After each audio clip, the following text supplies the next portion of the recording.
Yeah, so it helps if I actually turn on the output. Yeah, holy moly. Thank you, Scarlett. So, oh my gosh. Alright. It's a Tuesday, but you'd swear it's a Monday. It tastes like a Monday.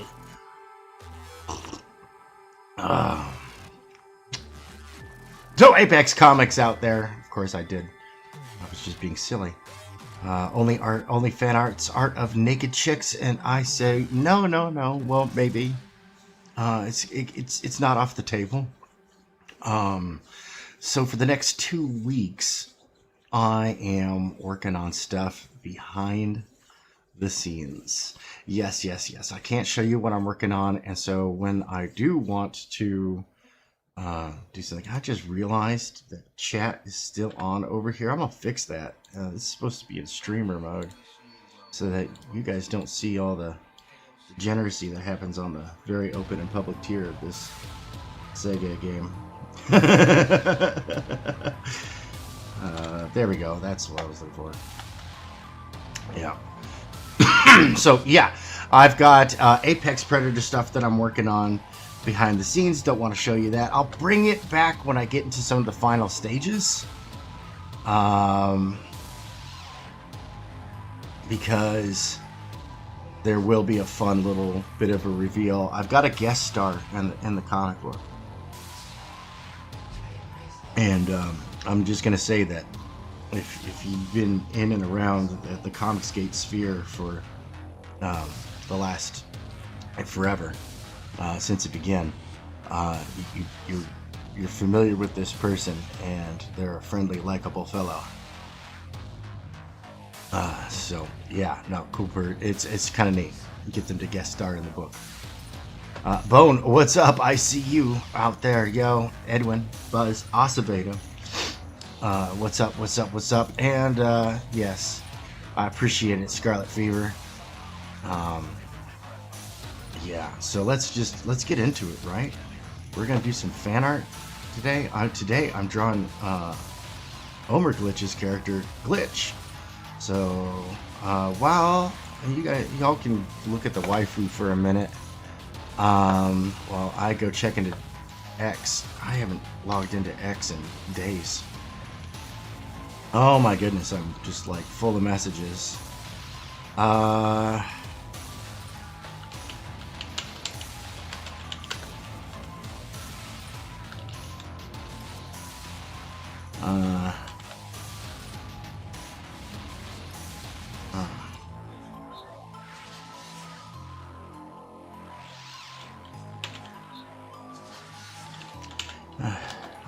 Hold on a second. I have to type in a message. Holy moly.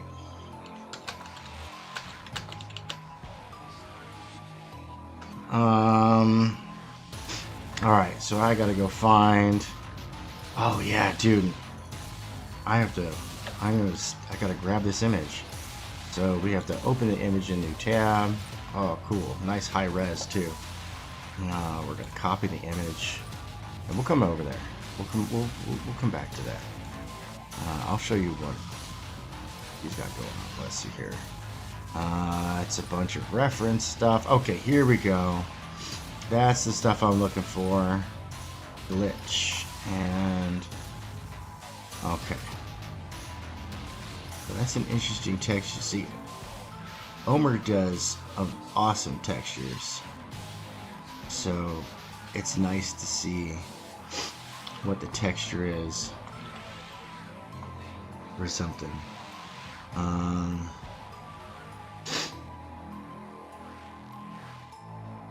Alright, we're gonna use that one as reference. Okay, cool. Let's show you what I got going on here. Create new from clipboard. There we go. Omer Glitch did this awesome Scalpel Zero. Yeah. Check it out. Pouches galore. That's for all the gold. Pardon me, my allergies are just rotten today. Yep. Look at that. That is so awesome. I'm so excited. I'm adding that to the repository of awesome fan art that's been done. I love it. Okay, go ahead and just save you right there. It's all Steins. See, it's all open. It's all Steins. I had a major screw up on that and formatted the entire book the wrong way. Luckily, it hasn't gone off the printer yet, so I gotta go format it the right way. It's gonna take like 3 to 5 minutes a page, but it's a decent chunk of pages, folks. So, that's what it is. And so let's draw some glitch. We're gonna draw some glitch. Go check on everything. And only the lady is dancing. That's right. Oh my gosh. Yeah, so let me show off this awesome Omer Glitch Scalpel Zero. Oh my god. What a day, dude.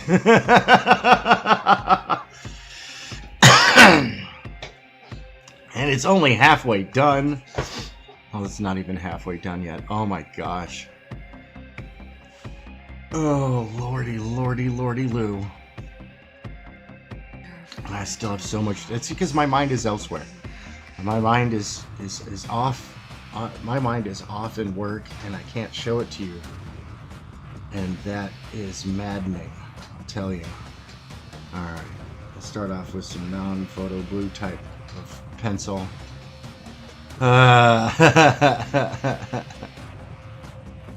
Oh my goodness. We could do nothing to stop them. Yeah. So just enjoy the dancing robot. Or cyborg or something. I don't know. Like spheres in the ground. There's my program. Alright. So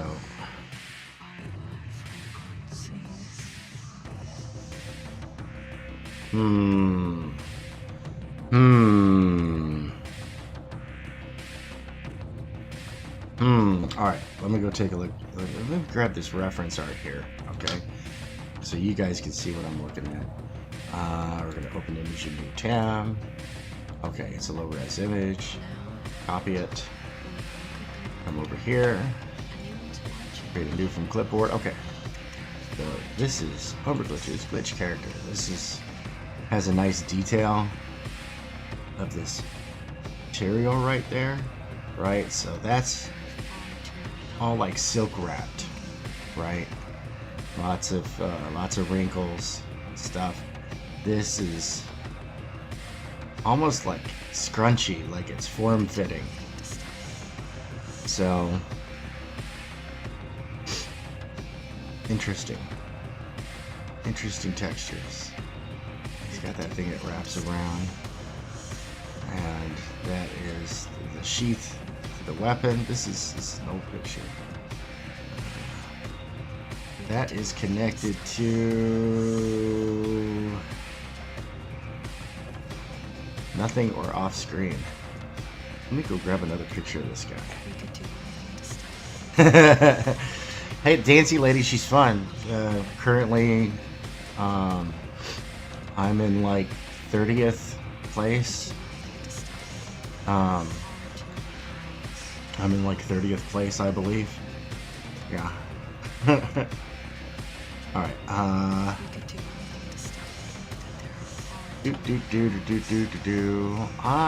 am having one of those days. Alright, so he's also got that little blade behind his back. Oh, and that's a gun. Alright, so he's got guns too. So I saw he was working on it. He's got a blade behind his back. Okay, here I've got a picture of the gun. Ah ha ha ha ha! Batman.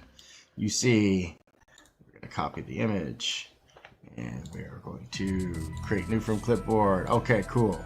So this will be our gun reference picture right here. Boop.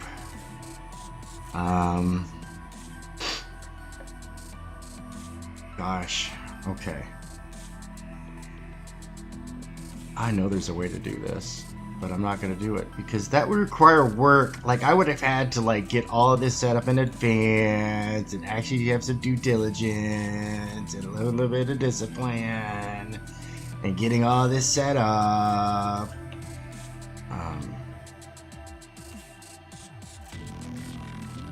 Alright, this one, so the style is simple. It really lets the details just pop. So I'm gonna open this one up. Alright. Oop. Alright. Little chibi-esque version.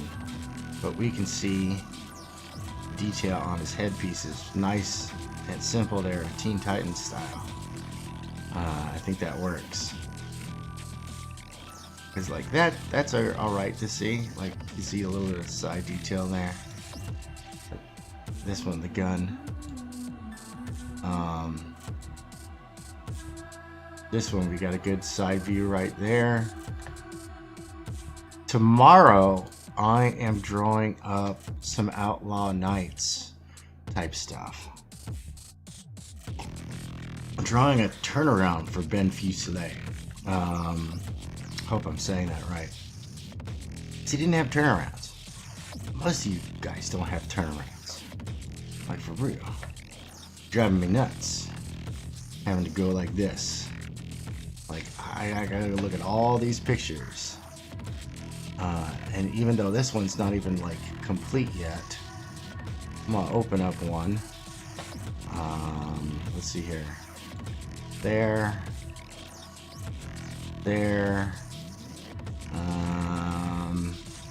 Here we go.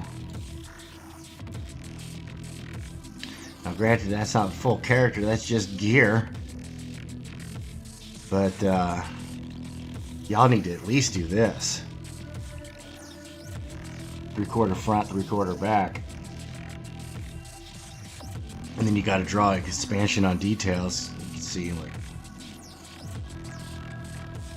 everything's broken down layer by layer. With it exampled. You know, this is with the sock pulled up. This is with the sock cuff down. Same thing for the arm sleeve, cuff down, pulled up. All right. So put that right there, and that's the awesome Scalpel Zero. All right. So he's got that Omer glitch exclamation mark right there on the face, right?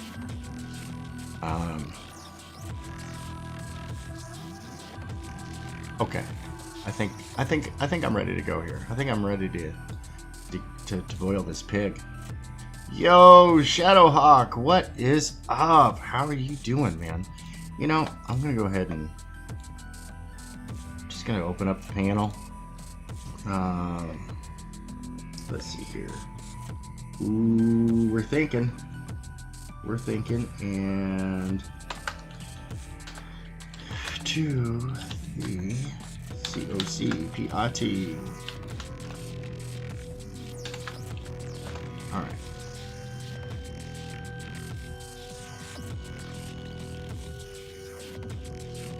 Jump into the cockpit. Come on up. Come on up.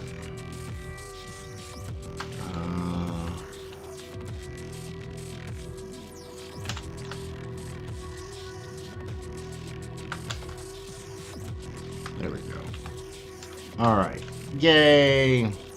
Okay. And don't forget, we're streaming over on Twitch as well. Over at tank_ferret. Yep.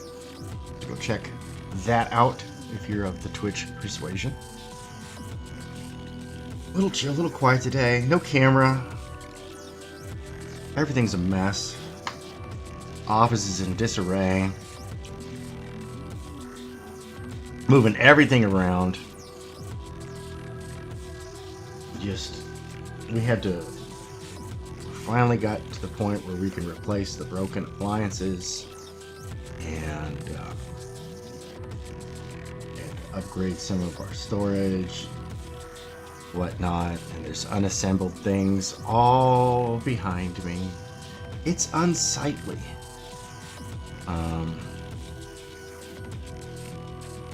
Alright, so I think that's what I'm gonna do. We're gonna go elbow big on this right here. Alright. Am I even drawing with the pencil? That's the pencil.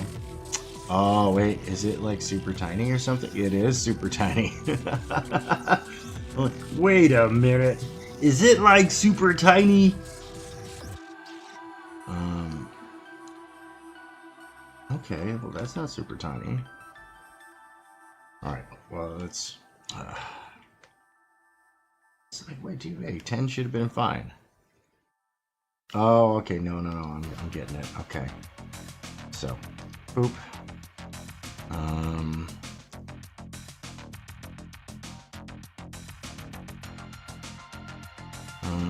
Let's see here.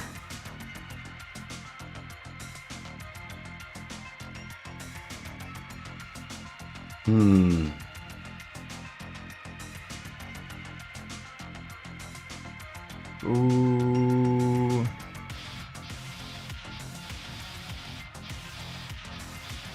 Ooh. I'm thinking, dang it. No.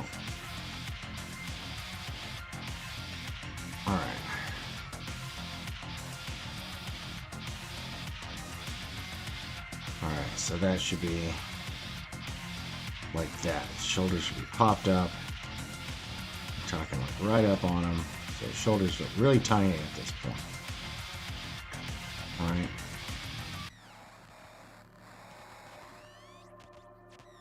And then we're going to pop this shoulder in like this. So we're going to actually bring that elbow down a little bit. Sorry, I was in my head, folks. It happens to me sometimes where it's just like, nope, leave me alone. I am conversing with my mind brain. No, we're going to twist that even further out. Oh, I got it on like super tiny eraser mode too. Oh, it's on the hard eraser. Alright, let's get back on the kneaded eraser. We're working the pencil here. Okay. I think what's going to have to happen... nope, we're going to make a new one. Yep. Okay, because I want to capture time lapse for this. We are going to...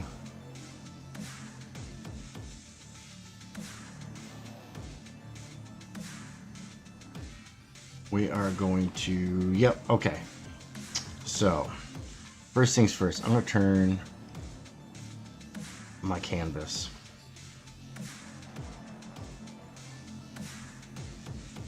Alright. And we're going to start off with a ball head. Alright. We're going to start off with the ball. He's going to be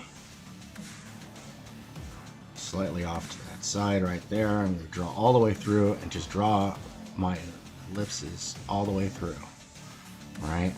So, and there is this side of the head. So we're going to go ahead and take our slice and cut it right down the middle. Cut it from there to there. Right. We're going to break up our Loomis head real quick.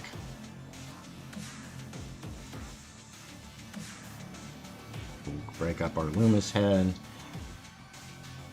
and whatnot. So yeah, right there.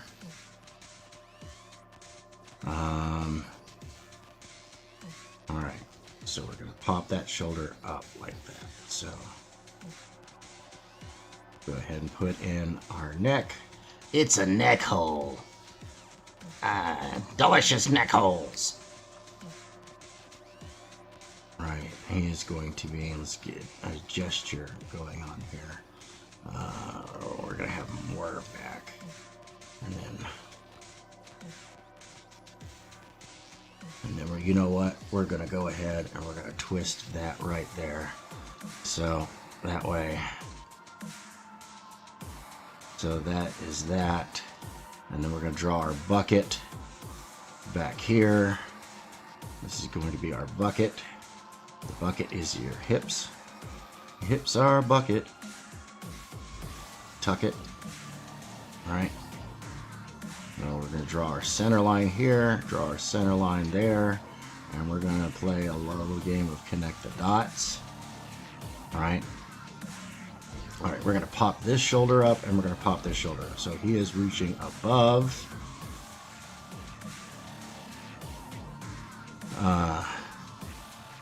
We're going to have him, let's see here, boom. And no, we're going to have this one coming up above. So, and then we're going to have this one coming down below. Alright. So that way we've got this knee right here. So the knee will come up. Come on. Alright, the knee's going to come up right there.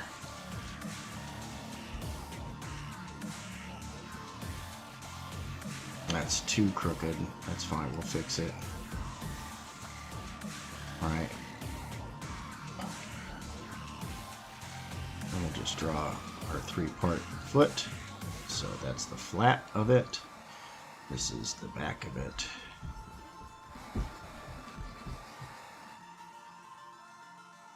There we go. And we're going to to go ahead and we're going to crazy exaggerate that just a little bit. We're going to bring this one up. We're just going to actually bring the elbow up entirely. So, and I know this is just like all just absolute madness. That's okay. We're going to clean it up a little bit.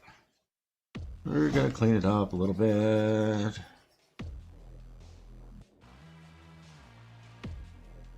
Right, here's, you know, so.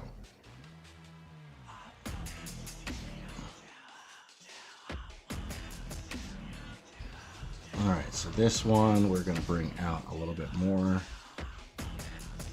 So.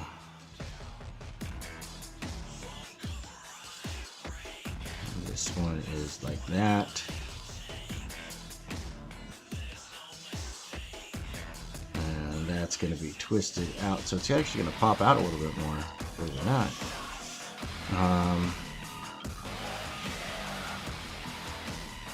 And we're going to have him wielding one of his pistols in his hand.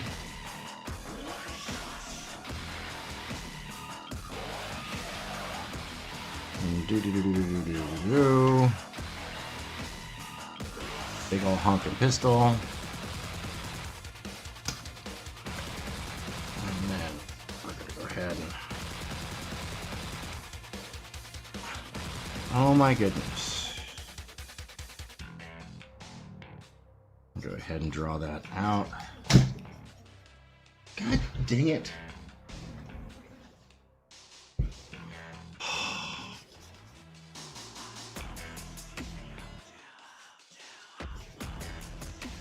And we're going to go ahead and transform it a little bit. We're going to shrink it, take it. Okay. And put it there. All right.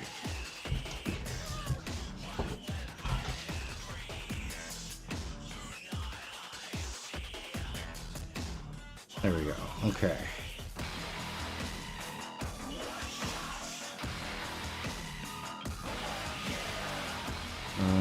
Actually, that's going to be out like that. There we go. And we're going to go ahead and grab this. I'm sorry if I'm ignoring it, chat. I'll be right back with you. I'm just on a tangent.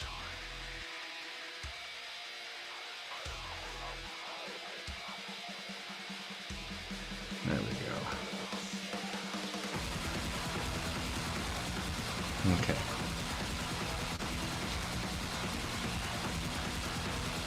And deselect. We're going to grab our tool again. We're going to go ahead and take this entire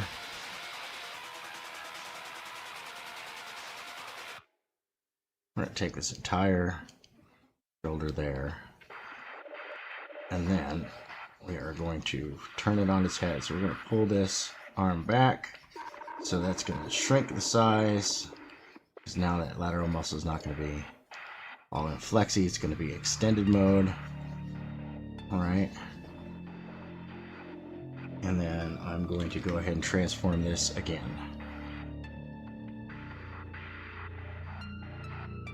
And we're going to say okay.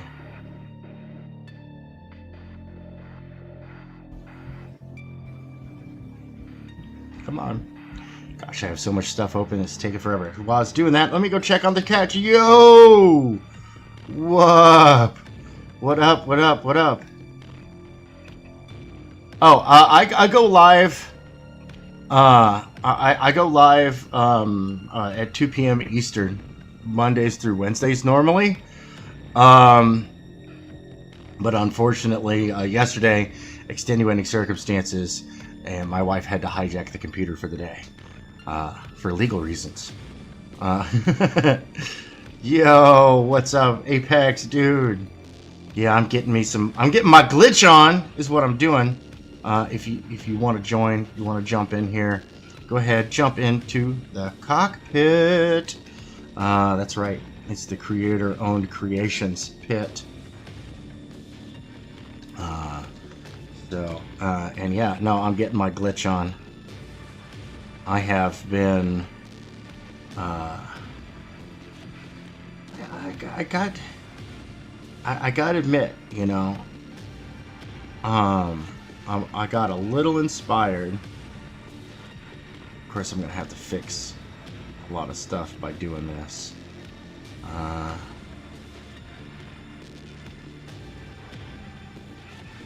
No, that doesn't work.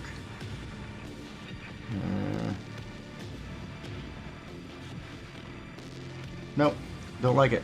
Alright. I was better off in the beginning. Alright, we don't want that. That's a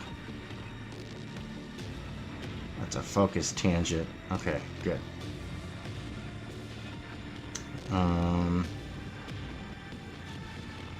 Wrong. That's the wrong tangent. You want the other tangent, where you just go off on something. Like Ralphie May on a buffet. If you're not familiar, comedian Ralphie May, he a biggin. He a biggin.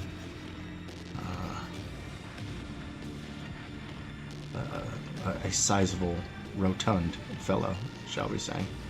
Alright, so we are going to go ahead and draw in our heel. Right? I'm going to draw in the heel. Good, heel. Alright. Inside, outside. Alright. Wait. Am I, is that, no, it's the other way around. I always get it backwards too. And that's like, ugh. No? Is it? Nope, the outer one is the lower one. I was right the first time. I was right the first time.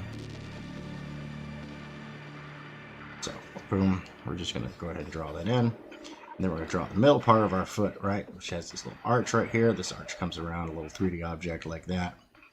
And then we're going to draw the ball of the foot, which looks like it's going to... I don't want it to go off screen. I want it to be in line with this. Just a little bit, so we are pointed in just a little bit, so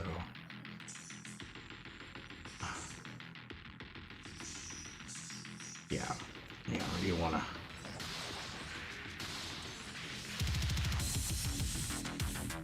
and then boop boop boop boop boop boop, boop down to the heel. Right? Think of this like area as like the palm. Oh, that's the wrong button. There we go. And then toes. And we're gonna go ahead and give him some, because he got good muscle size. This guy, he lifts. You can tell. So we are gonna bulk him up. Right? That knee's a little too big. Bring that knee in. And then we're gonna bulk him up. Right? Heck yeah, let's see what we got going on. Only a Golden Corral. Not sure, I'll have to see.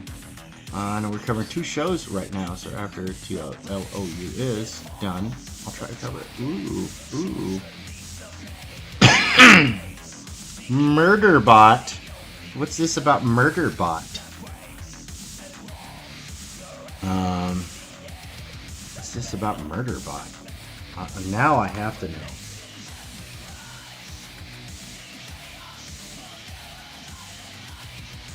Alright, so if we're gonna have him touching the sides.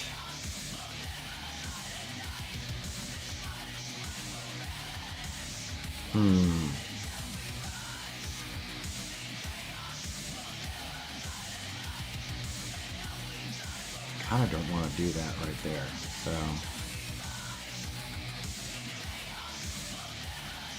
So I think, because I want to have room. Okay. We'll see how this goes.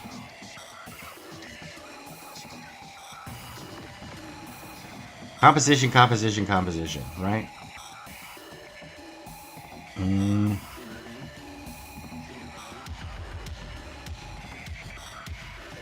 Yeah, I think that's too much. It's either too much or it's not enough.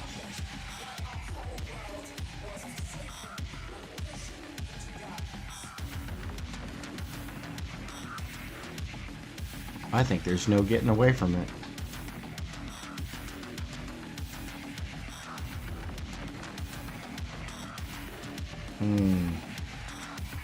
Alright, you know what? We'll just go ahead and put them right there for right now. What's cool about Clip Studio and a lot of other programs is that the image extends off the canvas. So it's not lost. It says as long as I transform the entire layer and well,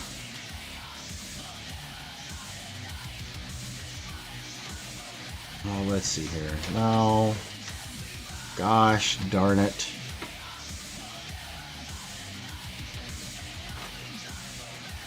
I hate it. It's stiff. See?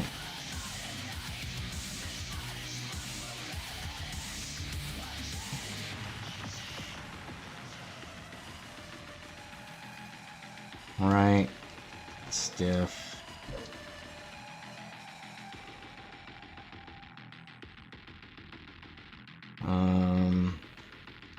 Let's see here. See what I can do with that. That's just too stiff. It's too stiff.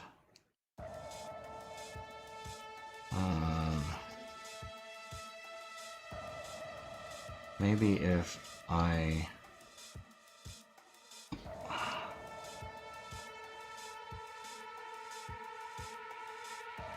bring that in more.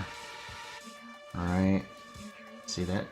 See, he's tucking his head down in there, right?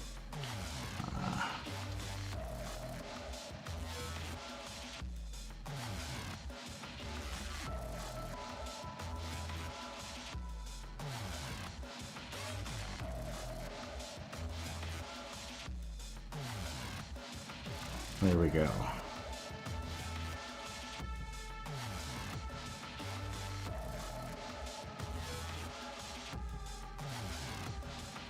Sometimes I just gotta like draw things in, like I actually gotta 3D-ize them. So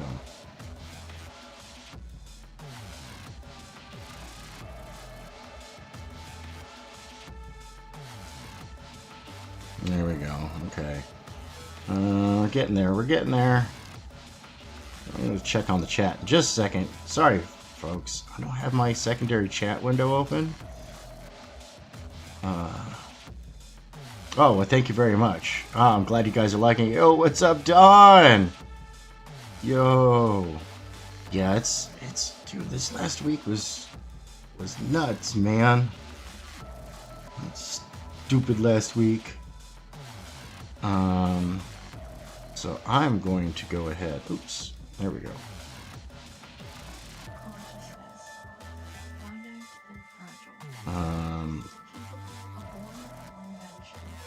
No, see, that doesn't.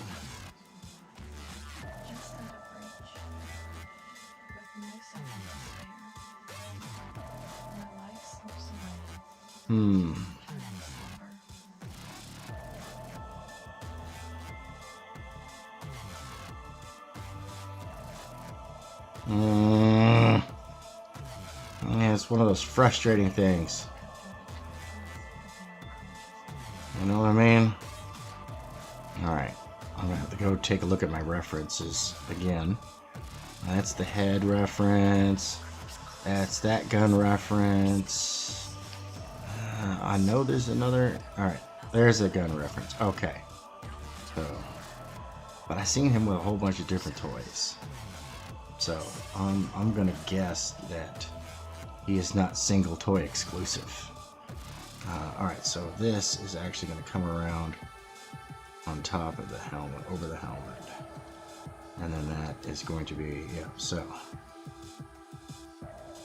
Do do do do do do do do do do do do do do do. And then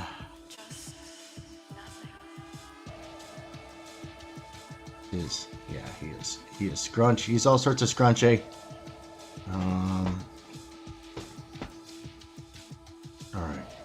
So sword thingy, it gonna come out like that.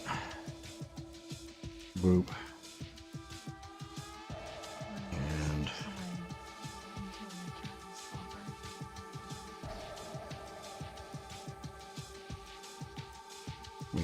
have this just flying around, right? Let me go double check some details here. So he got a big old gun. He got a big old thingy on top. He got a big old gun. It go pew pew. It go pew pew. I tell you what, it go pew pew. Alright, do. I'll fill in all that detail later. Jeez Louise. I am so glad this cat is finding a home.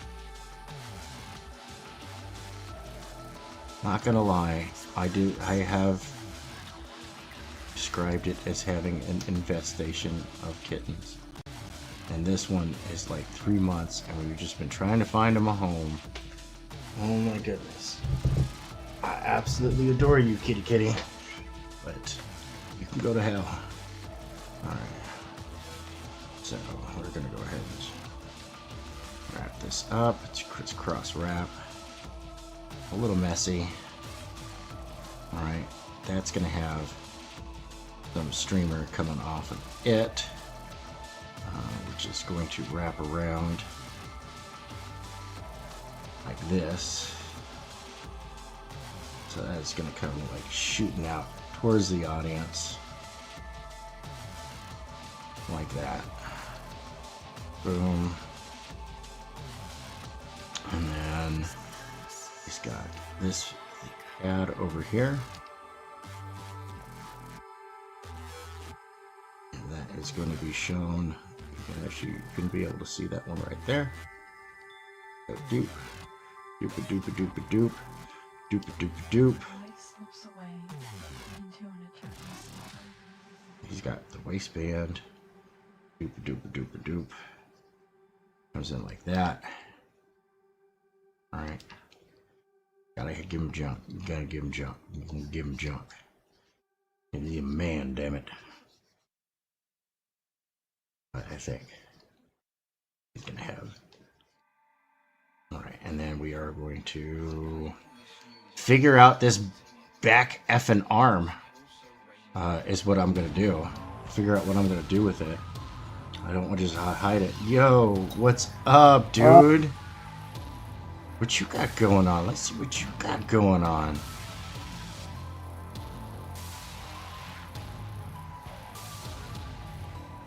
Yo, Katie, what's up? You gonna try to jump in? Awesome. Looking good so far. Thank you. Look at that, dude. Hawkeye from Enforcer Inc. This is devastating. Oh, okay. Yeah, the winged warrior woman from the fourth dimension. Let's see. Now you have me. Yeah. I love shenanigans like that. Oh yeah.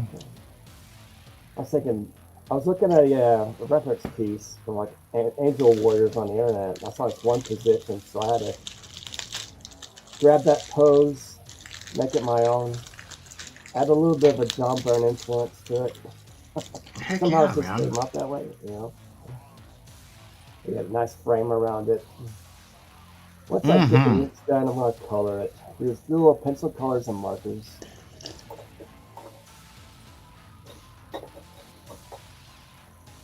That is awesome stuff. Sorry, I took a bite of a brownie. Ooh, really? And it was more mouth clogging than I had anticipated.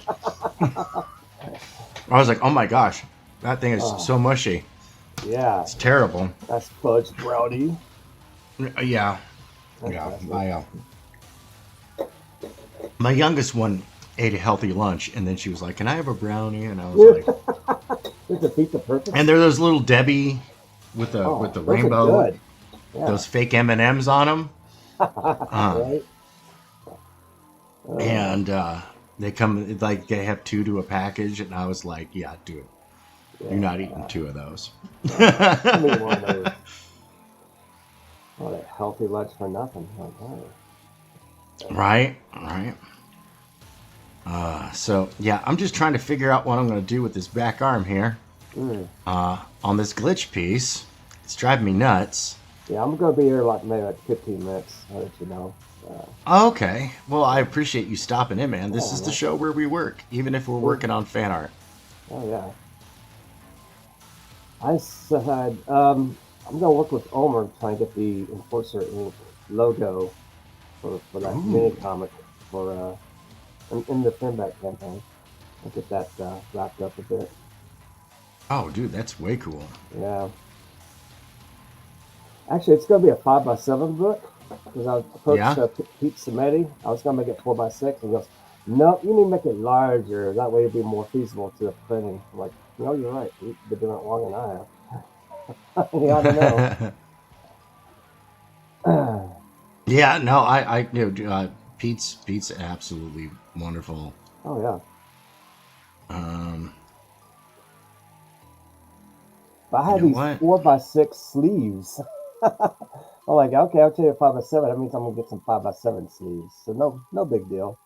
I'll Oh, probably do a makeshift office printing type 4x6 book one of these days. Really cheap off the cuff, just using a printer like that, and then cutting it down to size. I've done heck lots of yeah. wild odd size comics before. Now, Yeah, we've got I've got a short like limited edition campaign Oh, cool. for World War Hell coming out later this year, Oh yeah. and we're only selling 50 copies. You know what? That's what I'm doing with my Fembacks. All Mm-hmm. four variants. I'm gonna produce 50 copies each for each cover. Yeah. So four times, 50. That's 200 copies altogether. That includes the sketch cover, the Dan Lawless cover, my wraparound cover, and the Moonlight variant cover. Because it's Nice. very limited, you know. And I'm closing out on the 31st. Oh, So dude, you definitely gotta stop by here yeah. and talk about your campaign, talk some sausage making, Mm-hmm. because that's, all these different shows, they have like different flavors of how they're gonna promote their book, and here Yeah. we're here in the office, so you get to hear, the people out there get to hear the inner workings. Yeah. Like, oh yeah, no, I had to double check with my vendors, Uh, and I got proof copies in, and all the other stuff. Like even yeah. just talking about the mechanics of it, Uh, really does lend to customer confidence in the product.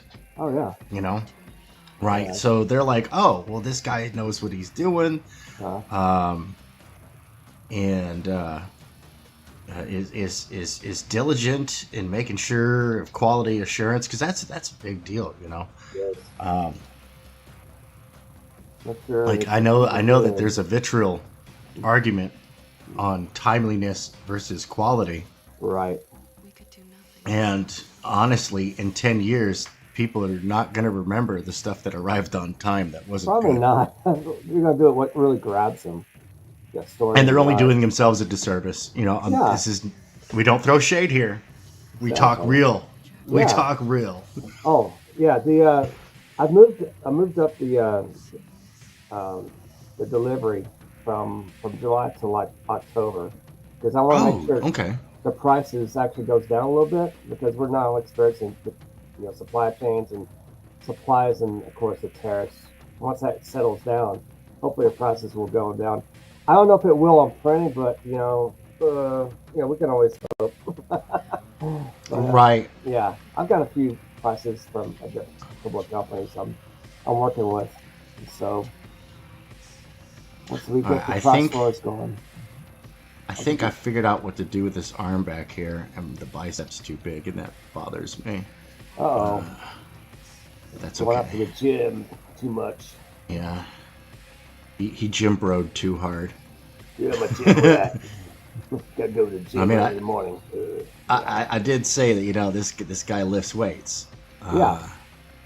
Uh, Like people who draw the, like Ethan Van Sciver has an outstanding point when he says that, I mean, he's not wrong when he says, oh, I don't like the description of these bodies, right.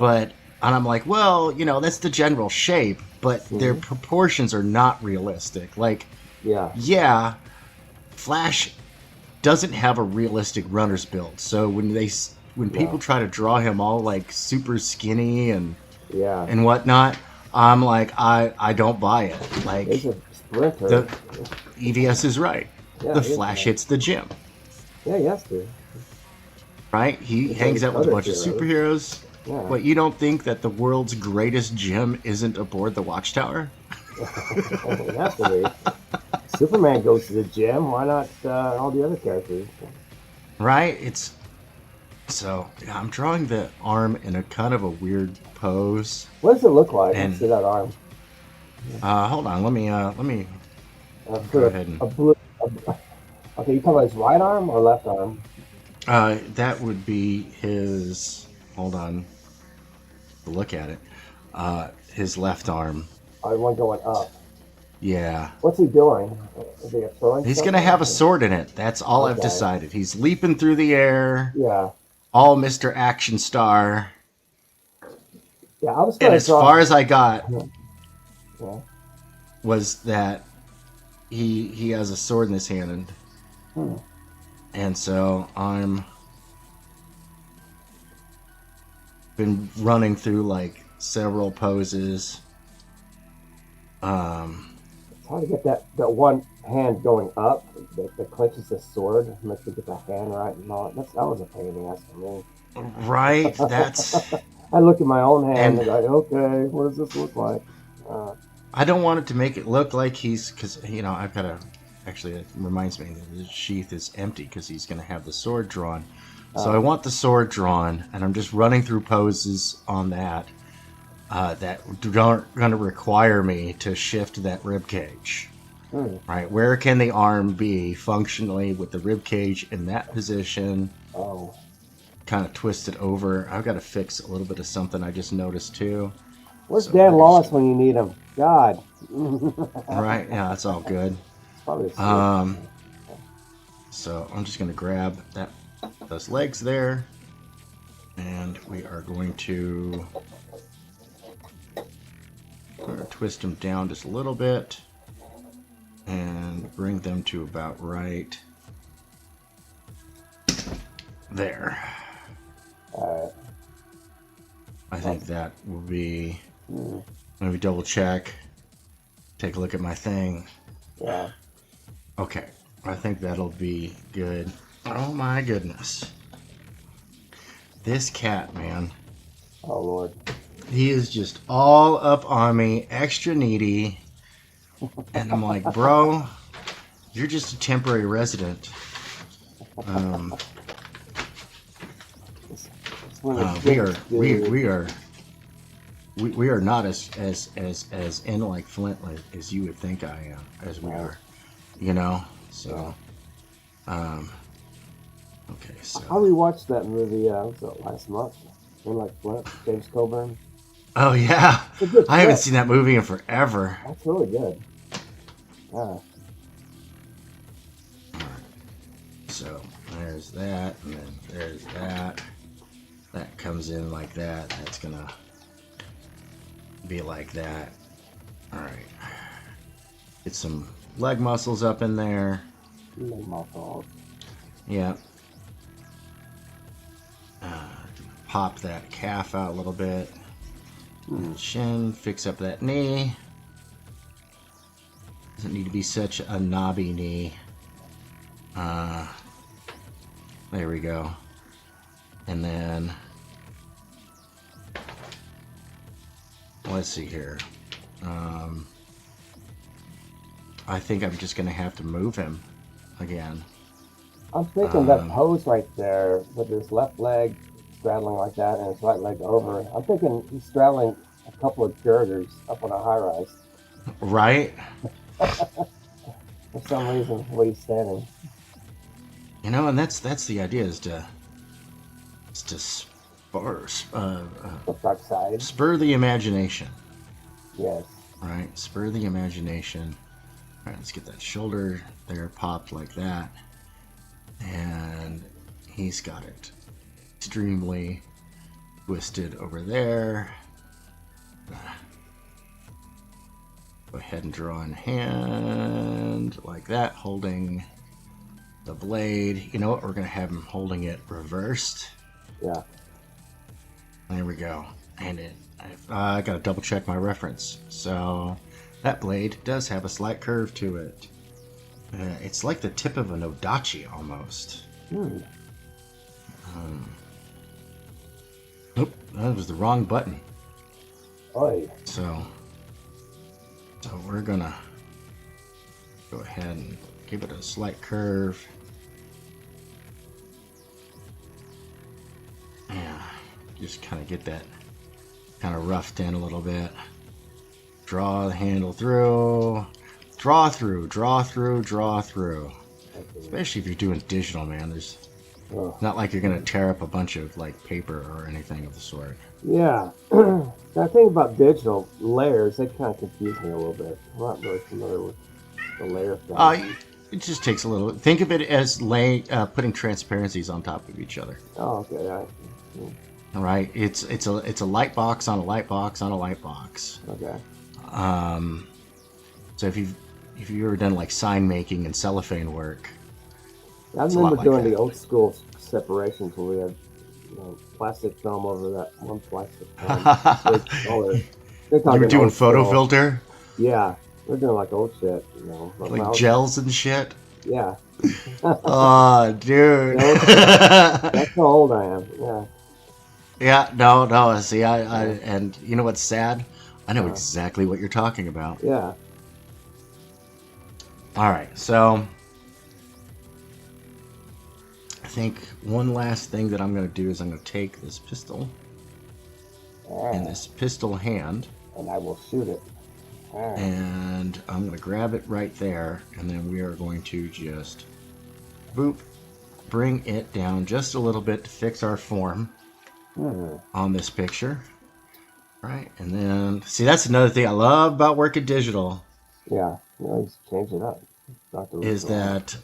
that it does get all right. So then that way, we also get to have the dot on his chest. Yay! Key character feature. Yay! Yes. Yay. Let me see what's going on in the chat, man.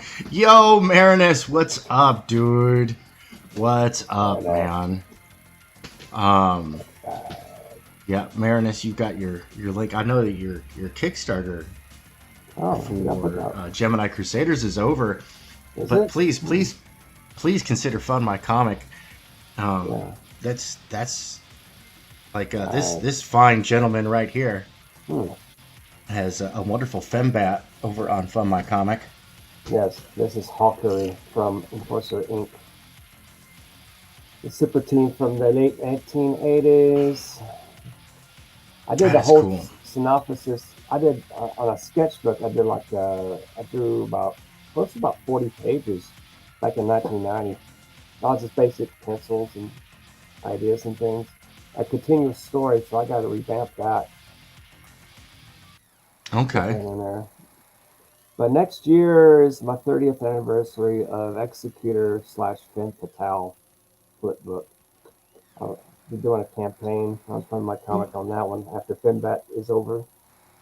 Welcome to the show, Frederick Guimont. Hey, How's it thanks going? for having Look me. at that, man. That is come Look along at you. beautifully. Yeah, it's almost done. It's really close to the end. Good. I You, could sir, actually. are an inker. That is great. Oh, man. dude, My thanks God. for saying that. I've always been apprehensive of inking, so I appreciate you saying that. What Yeah, pens no, do you use that's- for inking? Oh, what pens do you use for inking? Yeah. So my favorite is the Tombow, Combo. just- Okay. classical Japanese Tombow pen. I think it works kind of better than because I hated the quill when I was learning at 16, Yeah. 17. The quill would like really hurt my fingers or my wrist. Like I'd put too much pressure on there. The Yeah. ink would the quill would Splatter. explode. The ink would splatter. Oh. So I did not master the quill. So I'm super happy to have like these good Japanese pens available now. Thank goodness. And you know, Yeah. I've got the usual pens that everyone else has, like the. Oh, this is actual hand lettering too, right? Wow. I don't hand letter myself. No, Oh. I do the lettering in program because I want to translate these Oh. to French and Spanish Okay. and it's completely different sized word balloons when you translate, because French is way bigger words, right? But Yeah. you put in analog all the onomatopoeia, right? The sound effects. Half and half. I do Okay. half and half. I like to put them in manually. Like some stuff I could not do this digitally after the fact. It would be like Now I have Yeah. the Family Guy, the French cow going shazoo. Wahoo. The cow goes shazoo. as a onomatopoeia. Onomatopoeia. Yeah. No, it was a Family Guy joke. Oh, okay. I missed that one. Where they travel back in time to World War II and they're like, "Where are we?" And the cow goes shazoo, and Stewie goes, "We're in France." Oh man. Hey guys, I got to step away for about 10 minutes, real quick. You guys are Okay. welcome to hang out. I'll hang out maybe a little bit longer. I mean, like maybe 5 minutes. I'm gonna head on out. Okay, Go well, for it. if you're not here by the time I get back, dude, I want to thank you very much for stopping by, Yeah, man. and make sure you drop your links in the chat too, so that people can Oh, go yeah. get your stuff. Yeah. That's why you That's why you have a wrench. I have a wrench. And as we say, I'll do that. with a great wrench comes great responsibilitras. Yeah. Could have said it better myself. Right. All right, folks, I'll be back here in just a few. Dude. Yeah. Do it. Yeah. There we go. Now let me open up the chat to see if I'm here. I can answer some questions too. I'll just be Okay. inking quietly. Yeah. Right. How you been, Apex? How you doing? Busy, man. Doing 2 jobs in this comic thing. Keeping things afloat. How about you?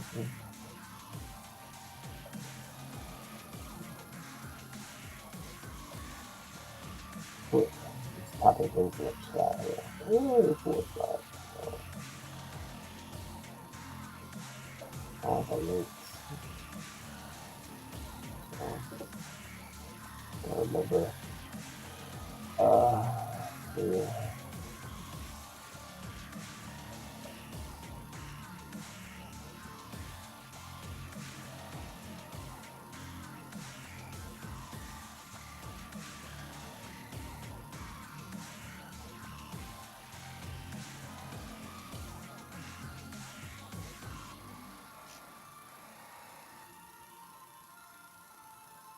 That's not Fembat you're working on there? That's another No, character. it's Hawkery from Enforcer Inc.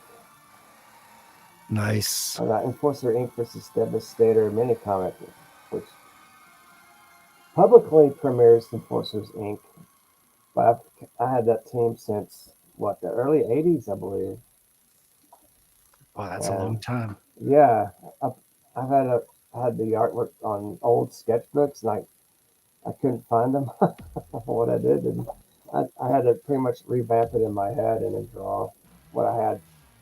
I continued doing it around 1990, just doing a full first issue story, just with images and a little bit of dialogue where I pencil lettered it into the images. Just so I could just tell a story. I did about 40 pages of that in my sketchbook, which I still have. I just gotta flesh it out, put it on real paper, and eventually get it out there. You know how comics are, they take time. Oh yeah, I know. I know. I thought this was going to take me 3 months. I'm on 1 year now. I hear you. I know it's hard to project because you have a lot of distractions going on at the same time. Yeah, I'm also doing commissions like every month, yeah. so that slows That's a down the lot of time. process. You know? Yeah, it does. Wow. But I do appreciate it. I think it improves improves my art. I get to experiment styles a little bit more on a commission because on a comic you have to keep the uniformity. I don't know if that's the right word, but just consistency, right? You want the art to be consistent in your own book. It's true. And once you get a commission, you can veer off, try different ink styles, effects. You can be a little bit more creative, I think. Oh, right. Yeah.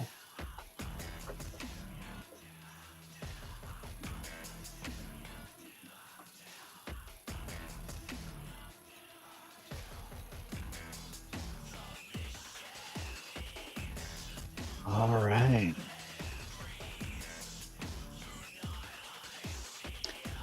I find myself asking the question today, when is the page done?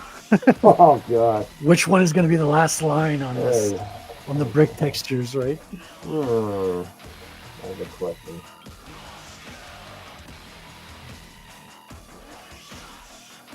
I'll be on the Don's channel this Saturday. I think it's 6 p.m. Central, 7 p.m. Eastern.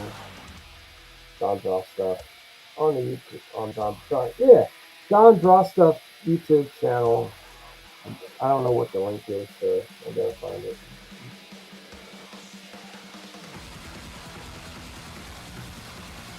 Don, you say? Yeah, Don Draws. The Don, that guy, the Don. Yeah, I don't know if I know him or not. I'm not sure. you might have heard of him. Probably seen him around, but Yeah. don't know everybody just yet. So, Yeah. So how long have you been with the community? Like a few months, right? Or a year? That's a good question. Like, I've been watching, like, I discovered Ethan pretty much around 2018. Yeah, I did too. Well, 2019 for me. Yeah. Longer than I have. Wow. Oh. Yeah, but I wasn't in Comicsgate per se. Like, I wasn't even doing comics back then because I stopped doing comics for the longest time because Wow. I wasn't able to break in when I was younger. I had to do like change and go to like do like website programming, stuff like that. Oh, damn. That's awesome. Yeah, it's pretty cool. I learned the skills I needed to do the lettering and stuff like that. I can now do my own website. So Yeah, I definitely need a website. I'm have to get some information from him. yeah. Yeah. So a lot of that. And then about a year ago, a little more, no, it was because I did my drawing of my character. I have the date right here. It's December 22. Okay. So December 22, I bought like a James Bond book. I was like, oh, I like James Bond. Let me buy a comic book about James Bond. Yeah, man. And it was filled with all of this like woke stuff that you find in the movies as well. And it was like, yeah, I was like, why didn't I think of that? Of course it's going to be woke. It's from DC. It's the same. Yeah. And, but that got my blood boiling. And I was like, okay, well, I think it's time I get back into comics and let's do something that's not woke and have at least, you know, not just bitch for bitching's sake, but actually put my time and money where my mouth is and do something. Yeah, like a Sean Connery style comic and with a lot of fun stuff going on. Yeah, no, I feel you on that. They have completely forgotten how to write characters. Yeah, I do. Oh. It's these aren't characters. These are lectures with legs. Yeah. Yeah. Because I don't know if it's they've forgotten because I don't think they have any intention of doing that. Like they go in, you can feel they hate the character. Yeah. They defunded MI6, gave them like little chairs like high schoolers, like cafeteria. Because it's all infantile to them because they had bulldozer parents, worse than helicopter parents. Bulldozer parents remove obstacles from their children's path.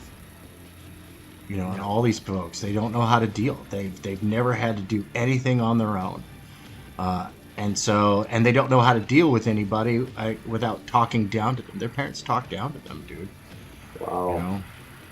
When I look at people, I immediately just I go like, no. See, that's their folks, dude, right there.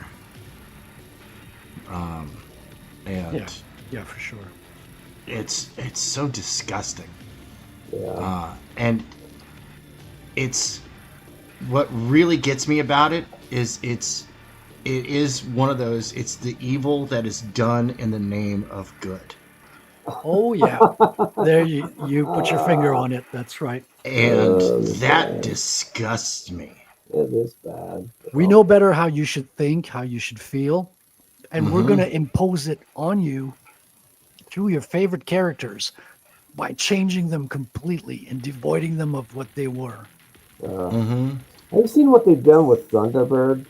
I know it's been a dead character from the X-Men, but Oh no, I heard about it though. It put like a yellow hoodie on. I'm like, what the hell? That is such a badass costume from Dave Cockrum. You can't beat that back. It's awesome. Then it effed it up. Like, Oh yeah, no, because they are the most vile. racist people I've ever run across, man. God. Like holy moly, I'm like, bruh, are you even any self awareness on this at all, man? That is some heavy duty cringe. Oh my gosh. Ugh. Oh my goodness, dude. It's I can't. I know Thunderbird stays dead. Yeah, we all know that the only character that stays dead is Uncle Ben. All right. Even Aunt May gets to come back for one more day. All right, exactly. Thanks, Joe Quesada. You know what's really funny is that this, and this is the sad part, is that this glitch pose is very Joe Quesada inspired. Oh, okay. From like his old like ninjak work, like Yeah. these extreme poses with crazy angles and Right. all that stuff, you know. All right. Yeah, there we go. And because that is going to be like that. There we go. All right, I'm going to make myself big again. Oops, I hit the wrong button. There we go. Boop. Because I'm laying down some red line. Oh, red line. Look at that. There you Starting to go. break down some form here. Get things a little cleaned up. Very good. Start getting to the point to adding detail. So, this is what's the idea with the red line? The red line is like the finished pencils over the blue line. before kind you- of, yeah. It allows me.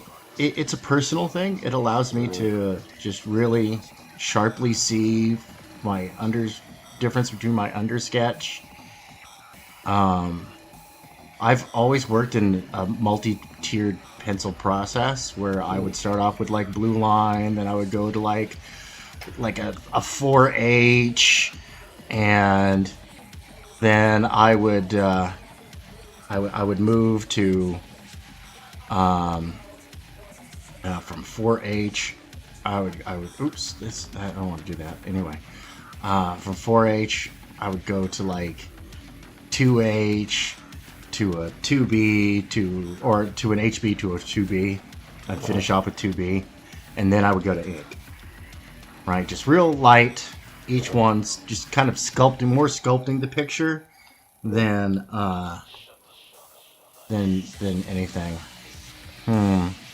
I can picture you now, like with all your pencil leads in front of you, asking yourself, to be or not to be. I've done it so many times to the chagrin of I people knew around it. me. I knew it. Yeah, Yeah. I have done it just to annoy people. Of course, you're a dad. You got to do dad jokes. I mean, it's Yeah. Oh, long before even. I can't blame this one on fatherhood. I'm gonna So go it's and get out of here, guys. Thanks for having me on today. Hey, man, I want to thank you very much for stopping by. Yeah. Remember, everybody, go over to Fun My Comic. Go get your hands on some delicious fembat. Yes. And Enforcer Inc. for Stepstare. Only $7 per book on Enforcer Inc. for Stepstare. oh, that's a good price. Hey, Yes. Ipex, before you go, are you going to jump on Peter Smeddy's campaign for the newsprint comics? Is that I something you're plan looking on at? doing that. I'm planning on doing it, yeah. Yeah. Okay. Interesting. I'm big on that. Hopefully, before June 8th deadline, that's when. I think they extended it another week. Oh, good, because they point. were just doing like 1 month. That's pretty short. Yeah, I think it's up to maybe the 15th. My head is way too big. Yeah. All right. Sorry. Good to Yes. see ya, Frederick. Good to see you, man. Good to see you, man. Talk to you Good see soon. ya. God bless. God bless. God bless. All right. Yeah, no, we're Omniverse Incursion. We're going to be jumping on that. We're going to be getting in there towards the end. Hopefully, securing a decent print deadline.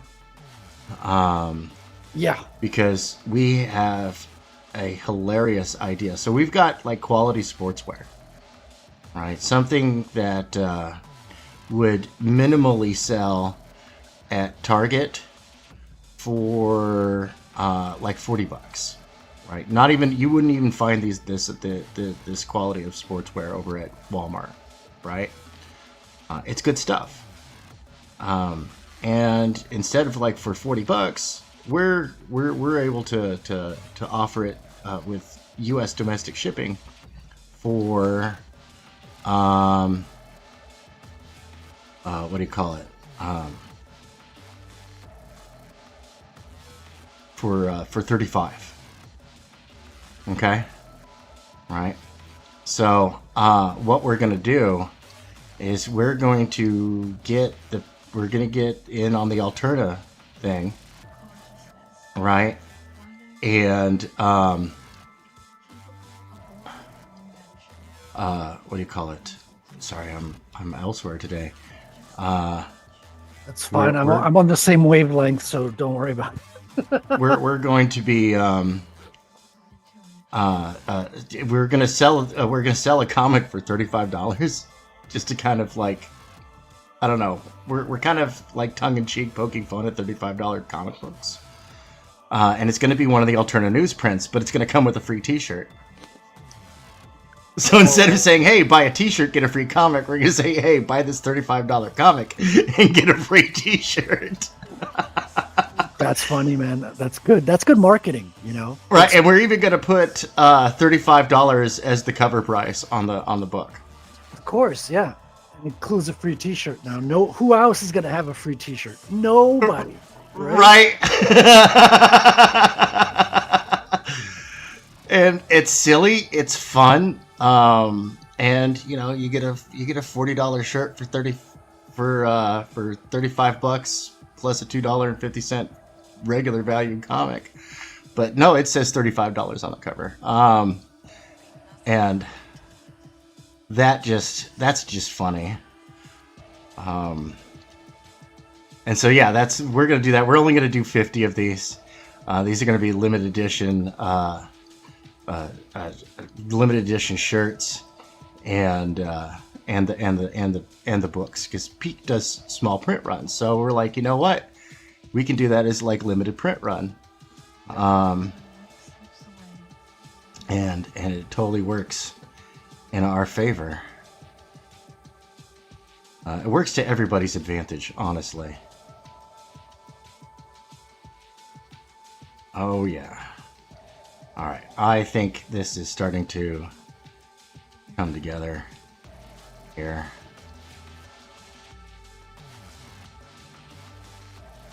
Oh yeah, it's got some Snake Eyes vibe. Right? I was just thinking the same thing. He's got like that Snake Eyes thing going on. I want to clean up that. Have that wrap around a little tighter right there. And then we'll bring up his sheath right there. Okay. Clean that up just a little bit. See, at the red pencil face, I could still be a little bit sloppy. So I can still kind of like, I'm still working on form and whatnot. Right?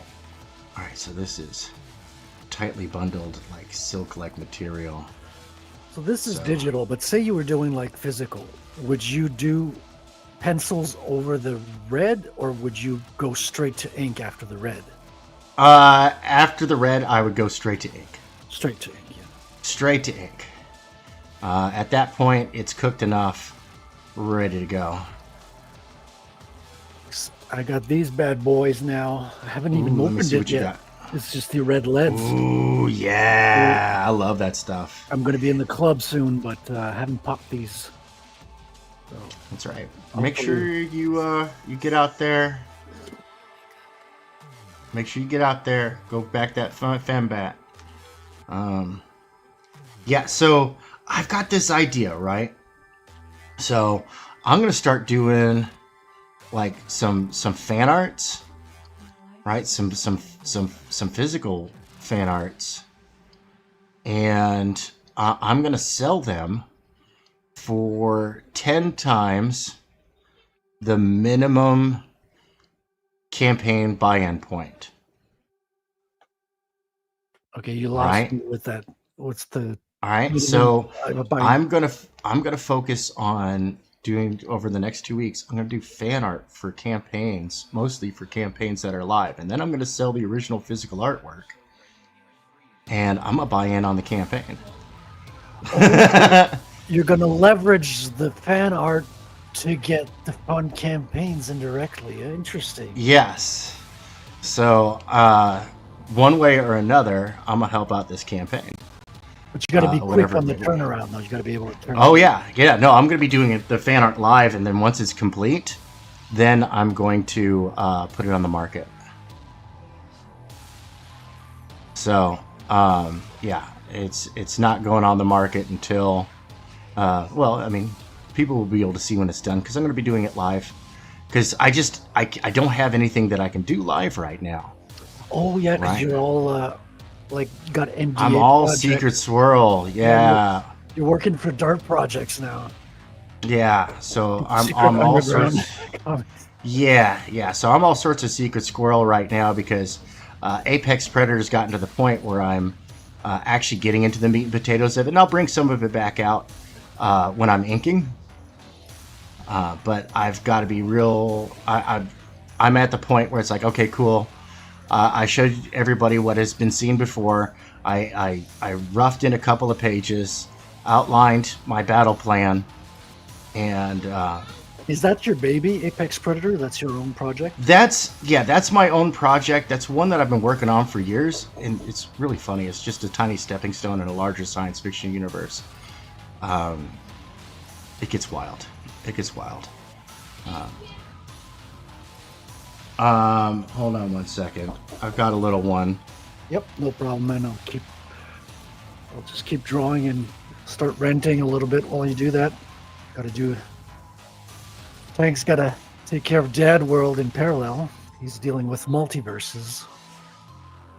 You got the. Okay, sorry. It was the simple question of, can I have cereal? Oh my gosh. And it's like, dude, I've already told you, you don't have to ask. You just provide, you just get, like, snack cutoff is at a certain time because, dinner. Alright. So now it's time to get kind of funky with this Cheese Whiz. Let me go check up on the chat. Oh, good. My bot has arrived. Oh, that's Over yours. Yeah, it's the bot that tells me to go buy viewers, and I tell it. Okay, it's not your bot. dicks. Your bot. Yeah. Yeah. Okay. That's funny, man. I don't have bots yet. How did you get so popular? You got bots now. Oh, that's over on Twitch. Oh, it's a Twitch bot. Yeah. Is this streaming on Twitch at the same time? Yes, sir. We are live over on Twitch as well. Wow. All right. So this one is going to. Is that worth it? Should I do that? Should I add Twitch to my streaming? Well, I haven't. It's funny. I haven't seen any return from it or much interaction, but Twitch is very much a you gotta stick to it to do it, kind of deal. And so we'll see how that pans out. I know others see success. They do like live drawing over on Twitch more than over on YouTube. So we'll see. All right, so that's got that one coming off of there like that. He's gonna have this one. It's going to be coming off here like this.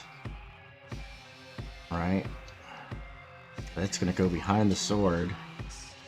And it's gonna go behind that one. And it's gonna come straight out here in front. Like this. There we go. and it's going to wrap around behind.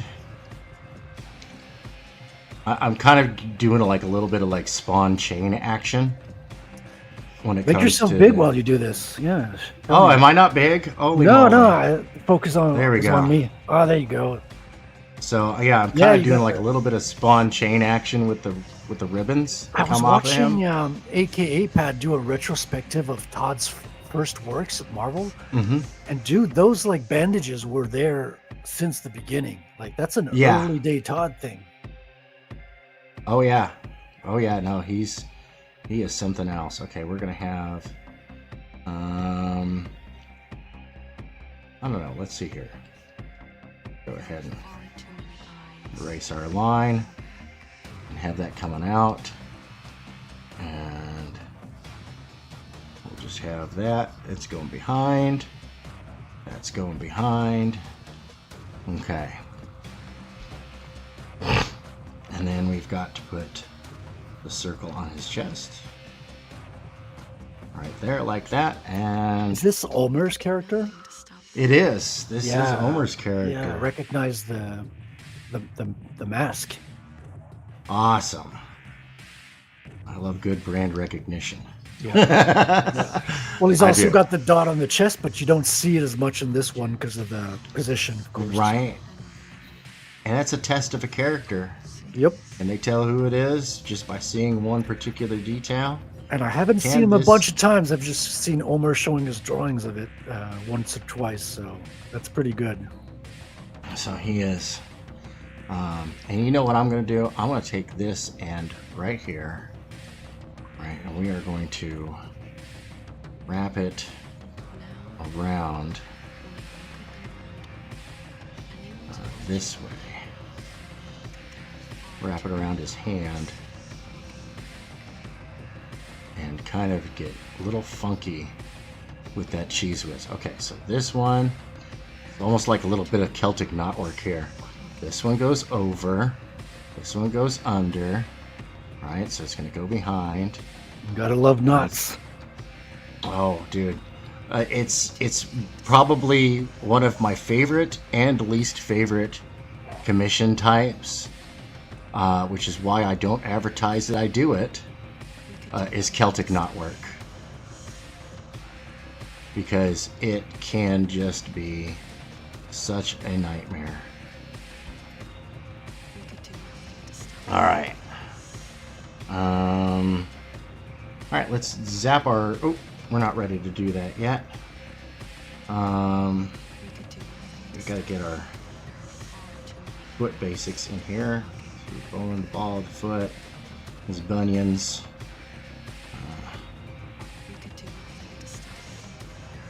There we go.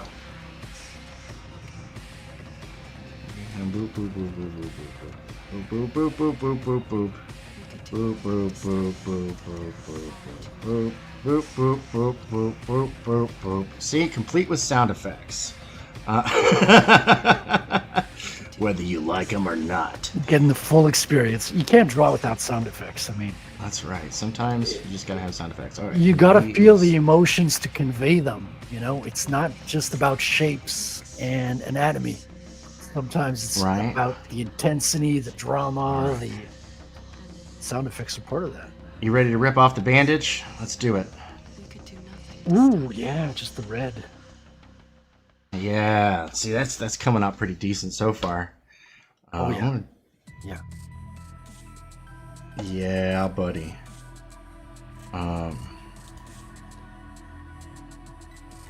Yeah, that's coming out pretty decent so far. Couple of tangents and whatnot that are bugging me just a little bit. So we'll go ahead and bring this out to its conclusion. There we go. We want to avoid the tangent. So there we go. Boom. It's gonna come out there like that. This one, we're gonna go ahead and bring it out a little more, and we're gonna squeeze it in a little more back here. Yeah. This is a freshly squeezed drawing you got there this morning. It's freshly squeezed, not from concentrate.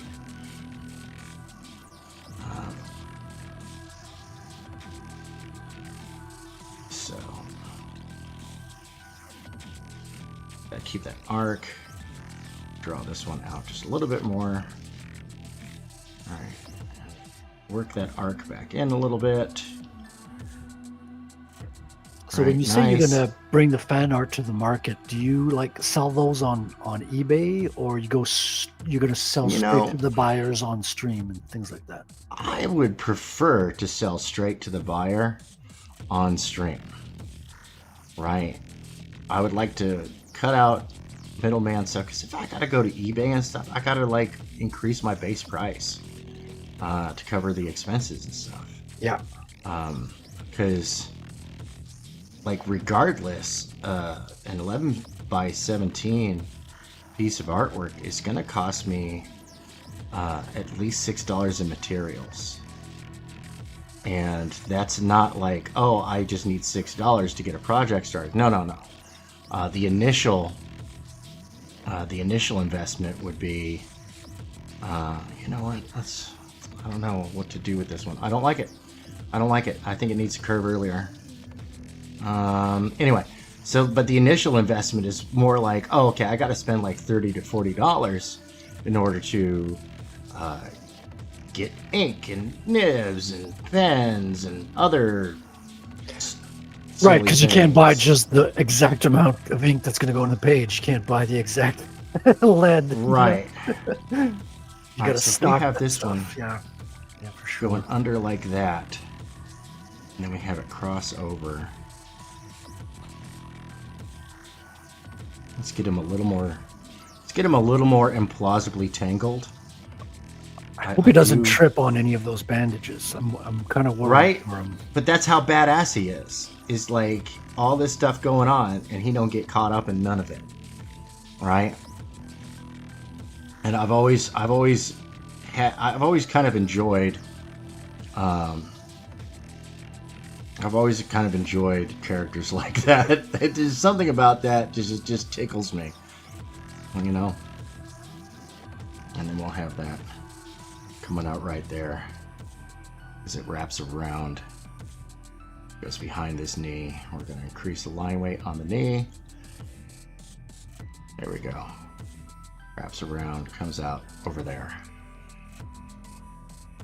That's just nuts. Okay, I'm enjoying it.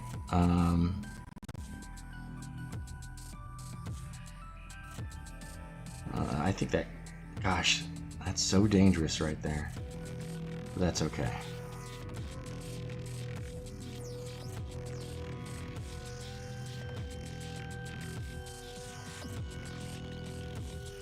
Okay. There we go. I think we're getting to something here. It's kind of ridiculous, but if it's capes and tights, it's supposed to be over the top. It has to be over the top. That's what I was thinking about my comic just yesterday. I was like, you gotta make sure that, you know, for issue 2, that things are over the top. Yeah, and for more serious comics, you know, it's like, and I don't mean that like, you know, capes and tights are silly. No, they're dead serious, life and death consequences, right? But, what do you call it? That needs to come, or sorry, all these things to keep track of now. That like, it's got to be. I forgot where I was going with that. That's all right. All right, and that's right. That one crosses over that one. Sorry, into the Celtic knotwork again, right? Got to do the Celtic knotwork here. You know what would be funny is him like going around enemies and fighting with his katanas, and then at the end of the fight, the last guy that was in the middle just was getting tied by all the ribbons slowly. Yeah, no, I would love that. Like, yeah, you know, he captured one. And the last move, he just pulls on a ribbon, and the guy he's knotted up, right? Yeah, and he caught him. It's great. I love it. Omer should totally do that at least once. Well, Okay. we're working for you over here, Omer Glitch. He's in the chat as well. I'm back. That's great. What's up? Yeah, I've gone silly with the ribbons.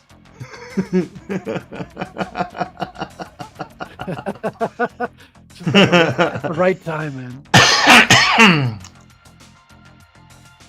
Yeah, no,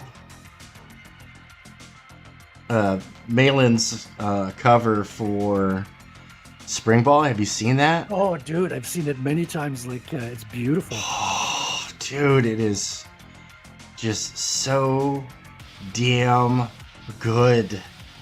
And so, you know, I'm inspired by that, by like some Casada stuff. I mean, it's not just good. He's got this unique force perspective that's just pushing the foot really far backwards.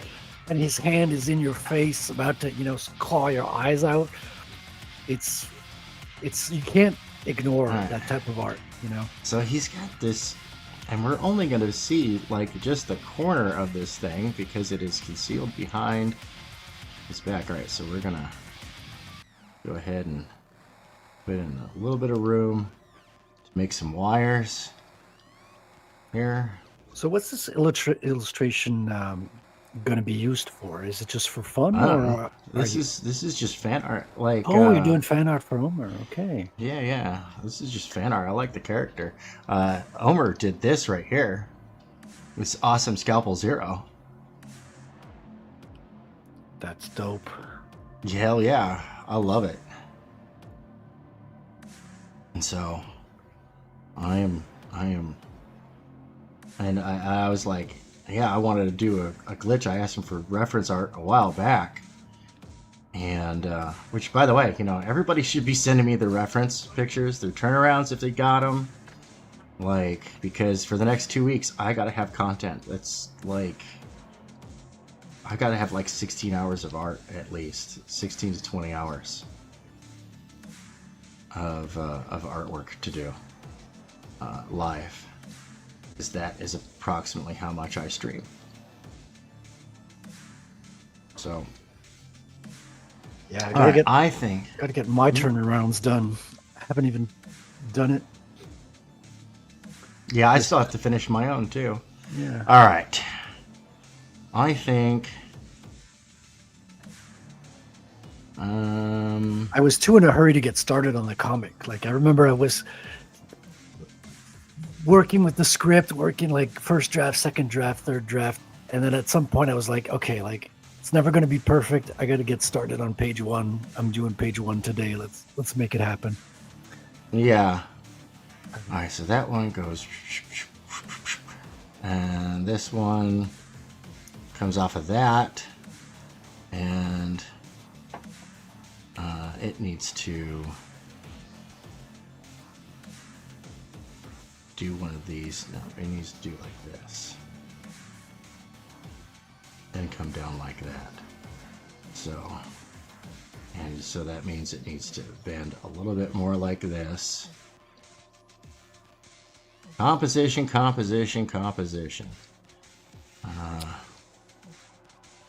You know,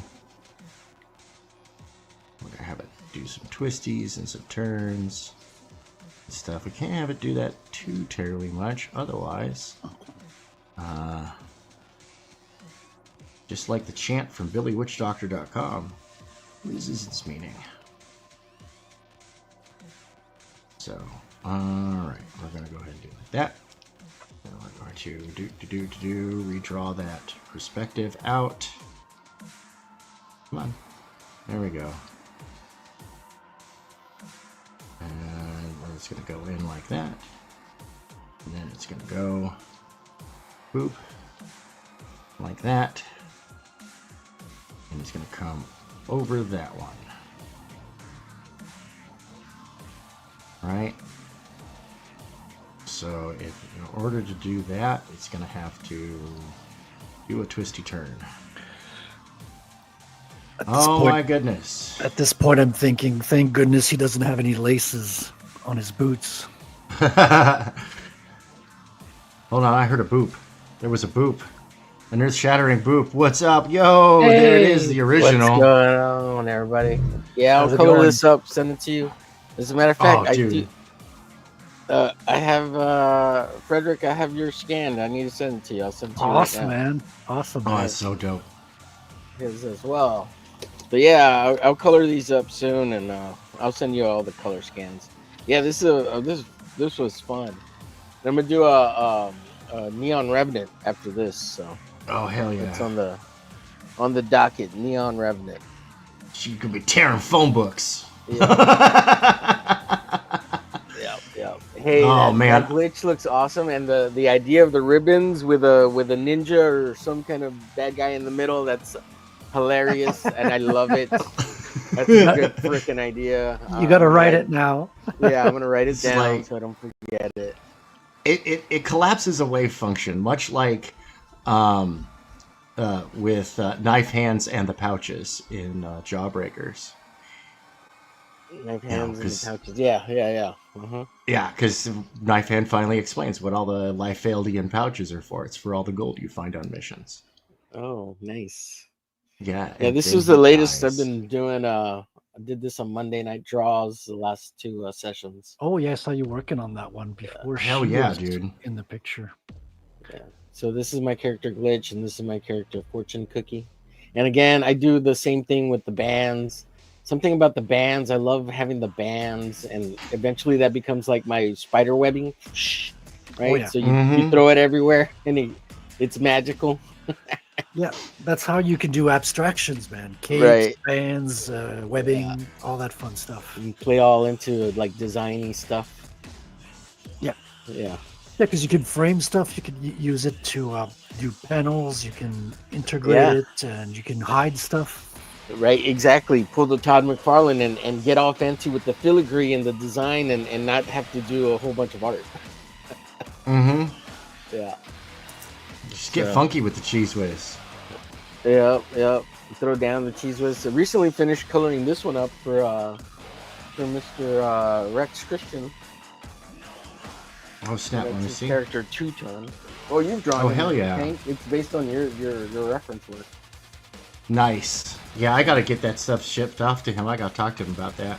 Is that watercolors? That's watercolors, right? Yeah, it was watercolor. And then yesterday, before I finished the glitch worker, I finished this one, Clown Killer. So this is also Rex's character. Fan art. I've been doing a bunch of fan art for quite a while now, so I'm just finally getting around to coloring it all. Watercolor. I do a lot of watercolor stuff. Oh, boy. Oh, boy. And then, of course, once I finish it, I send it to all the. Uh-oh. I'll scan it and send it all to the high res to all the creators. And I don't care what y'all do with it. Make it, print it, use it, whatever you want. Promo, it's all good. I'm going to eat it. Yeah. It's going to be delicious. Use Tell it you what. for whatever. If it makes you money, make posters out of it, make money out of it, whatever. And then I finished this painting for Scarlet Contents on the Severance. And so, I love the effect on his face. Seriously, that's it looks like you started with a black and then added the colors in afterwards, right?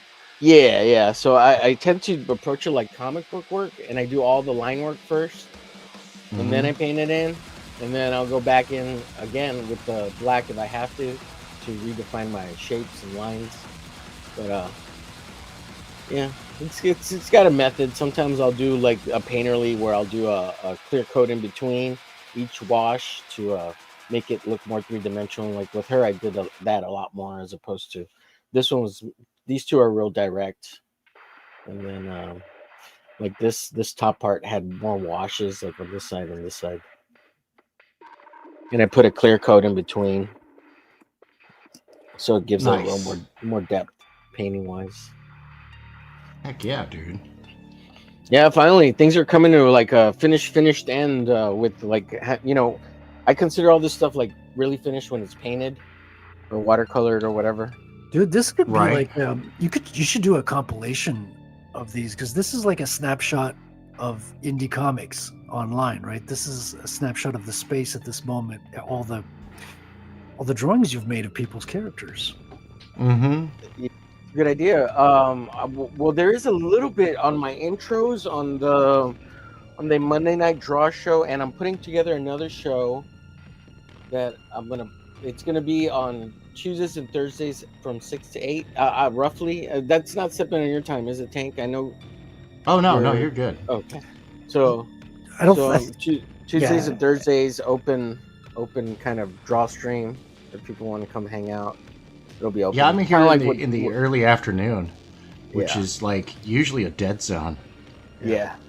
I'm on Tuesdays tonight, but you can't really you got to stream when you can stream. I mean, there's so many people. Right. Everyone's got a Mhm. show. I get the idea. You don't want to step on people's toes, but Right. it's Yeah. inevitable at some point that Right. people are Right. gonna Yeah. stream. Eventually, it'll be inevitable once everybody starts doing it, and it's taking Yeah. forever for people to jump on or come back. It's like people left and now they're coming back, and it's like you should have never left. Yeah. Yeah. That's why I do a weekly show every week. I don't miss Yeah. it. I missed it only on Christmas Day. Yeah, you've been going almost a year or two now. It's going to be a year in 2 weeks, dude. We're at Oh, show wow. 50, and I would love to have you guys back on show 52. I want to do Oh it. hell yeah. Yeah. I want to invite everyone who's been on in the past year to come on, draw, just say a quick hello or stay and talk with us to do a little 1 year celebration. It's something to be awesome. have streamed for 1 year. Omer, I may have gotten Yeah. carried away. Oh. It looks. Those great. are all It looks traceable, great. by the way. Like you could follow them. Yeah. Yeah, well, you know what? Like the more and more I started drawing Glitch, now it's not reference to Ninjak a whole lot, and there's no like direct tie to Ninjak. But Joe Right. Q's Ninjak and his Art Nouveau style is a huge influence on the bands and like the ribbons. Like I want to Mhm. incorporate more and more of that into the comic at some point and do like at least a whole issue that has a total Joe Q Ninjak riff, right? Or even Yeah. a rip-off, homage. I'm all about the homage because I think homaging comics and like doing this stuff where I'm referencing like even like David Finch's stuff here, like this stuff here. Right. Let me. I think it's postmodern art. Like this is art swallowing itself and eating itself and making something new out of something that's already made and in current times. This is totally Damien Hirst giving you the $10 million crystal skull bullshit. Right. And monetizing the whole thing and making it art, quote, art. Illustration. You know what I'm saying? If you know Mhm. stuff about art, it's the middle finger to the bourgeois art scene because it just swallows itself and it just regurgitates shit, Because my stuff's shit, right? Like, compared to David Finch, it's shit. So I think I'm done with the red pencil on this. Dude, it's so good. It's so good. And there are 3 distinct ribbons coming off of him. 2 from his sword and 1 from the scabbard. That's crazy awesome, dude. um, Crazy awesome. Because the ribbon, it's 2 things at the same time. It could be that the ribbon is really that long, or it could be Right. an optical effect of the ribbon while he's moving the swords around, and this is the movement that the ribbon's creating. right? Oh, And- yeah. Like, I was almost thinking of eliminating, like, the twists of the ribbon so that way they were kind of outlined. right? So they're wherever they cross, wherever they intersect with each other, there's no defining lines, right? The only thing that defines the ribbons is the outline of the ribbons. I'm thinking of going that direction on this because that'll create some crazy optical kind of effects because there aren't. Well, I'm looking at it. you guys just gave me a new idea for a new semi-powered glitch, and that's the ribbon. And like, since his suit is nanotech, he can throw out his nanotech onto his swords and push the ribbons out further because it's nanotech, right? Right. They could Right. expand, and he could. So now he could totally launch has the webbing. ribbons. Right, Dude, he if can I- launch the ribbons now. Yes, exactly. Oh, With the look at swords. this. I take my sword, right? The blades are pointing towards you. Now I turn them around and I throw the ribbons in your direction Right. while Uh-huh. holding the And- sword. You know? And now he can do combo hits where he throws a ribbon out, pulls you towards him, and then turns the sword around and chops your fucking head off. Get over here. Yep. Got some Yeah. more combat action happening. You know? He's got nanite ribbons. I love it, man. So I am exactly doing that experiment I was talking about right here. So- I'm just gonna. Glitch fighting ninjas, and then he wraps around. I'm writing it down so I don't forget it. I You gotta. love it when a plan comes together. That's the thing I love about like the digital bullpen, Ninjas. man. I was gonna Fighting say ninjas. your stream has the best name for this because Digital Bullpen says it all. You know, artists Yeah, hanging yeah. out, talking shop. Right? Talk a shop, publishers, artists, writers. You know, I want to get some more writers in here, but they're like, I don't know, what am I gonna do? I'm like, dude, talk about storytelling. Well, see, that's what happened with my show. Like, I called it an art stream because I wanted to do what we're doing right now, is like hang out with artists and stream. But I surrounded myself with a bunch of writers, so I'm the only one streaming. I'm the only one doing the art, so it was kind of the opposite. But they just chat around. Some of them pull video games up and stream while they're playing and talking. Right? I know, I'm digging I that. would think that it's harder for a writer to throw around ideas because they don't want to give them away, right? So like Right. talking about it, if you can't draw it, like someone might take it, the idea. I would imagine that's the case. Whereas Yeah. if you can at least draw the concept, like even like the glitch here, you can say, "Hey, it's mine," you know. Like, look, Right, get because you there is this no one. copyright on an idea. No, Right. exactly. And to be fair, like ideas aren't worth that much. It's the execution. you know, Right, the- right. So, because we're already stealing or borrowing ideas all over the place, right? I mean, Yeah. I so- really hope somebody takes my $35 comic book idea right. and uses it because that's funny. Well, some ideas you want to What's turn the into- $35 comic? So book? I'm gonna get. So we're getting in on the Alterna campaign right now on For Uh-huh. My Comic, Yeah. and we are going to offer a. We're gonna sell one of those. We're gonna sell the Alterna comics for $35 a piece and give you a free T-shirt. I like it. And the T-shirt's a $40 value. Right. And the pretty comic good. book will have $35 listed as the cover price. That's funny, dude. That's funny. And right, because the people be complaining about the high price point of indies right now, and I'm like, okay, cool. So we're gonna come up with a $35 comic book, and it comes with a free T-shirt. Yeah. That's one of the things I kind of dislike about okay, so it's cool what Peter Simeti's doing. It's cool, but the fact that everyone can see the base cost of the comic kind of sucks because you think that like the consumer thinks that's the wholesale price of just the printing cost. That's not the wholesale price including Yeah, artist payment, writer payment, or creator payment, however you want to see that.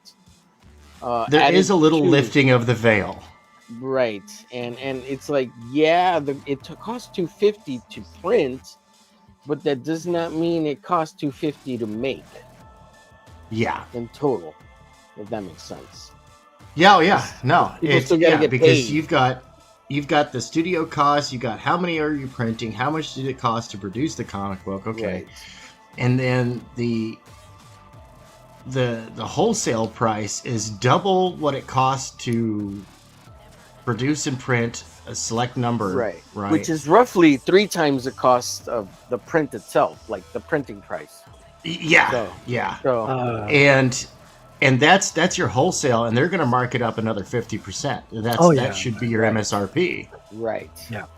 So Your retail price. 4x the actual creation Printing cost. cost. Yeah, printing Yeah. cost. Right. Right. Well, printing it would include, Yeah.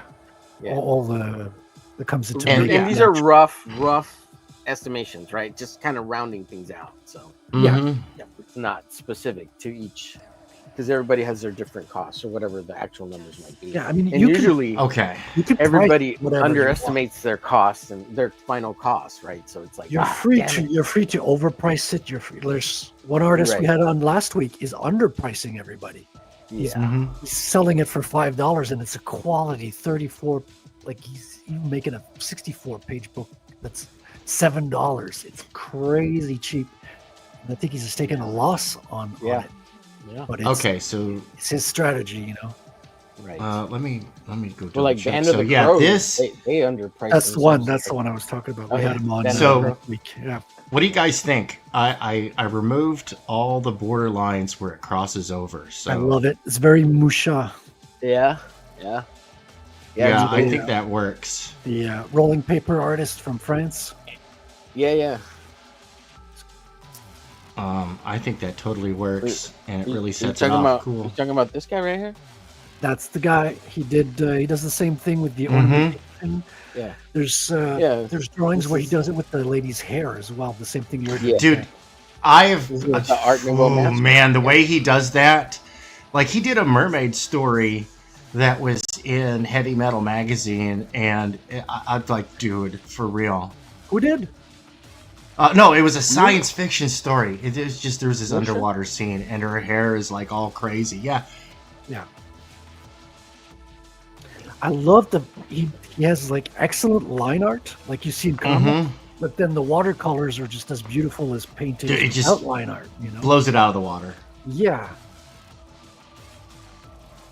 Okay, I think this is good on pencils for this. I'm gonna finish inking this. I'm gonna finish inking this at another Yeah, time so because good. I've run out of time for the day, folks. I'm out of time. I've got to get this other stuff done. I made a major error in formatting a book, so I've got to reformat it. You're not the only one Luckily- that's making errors with books these days.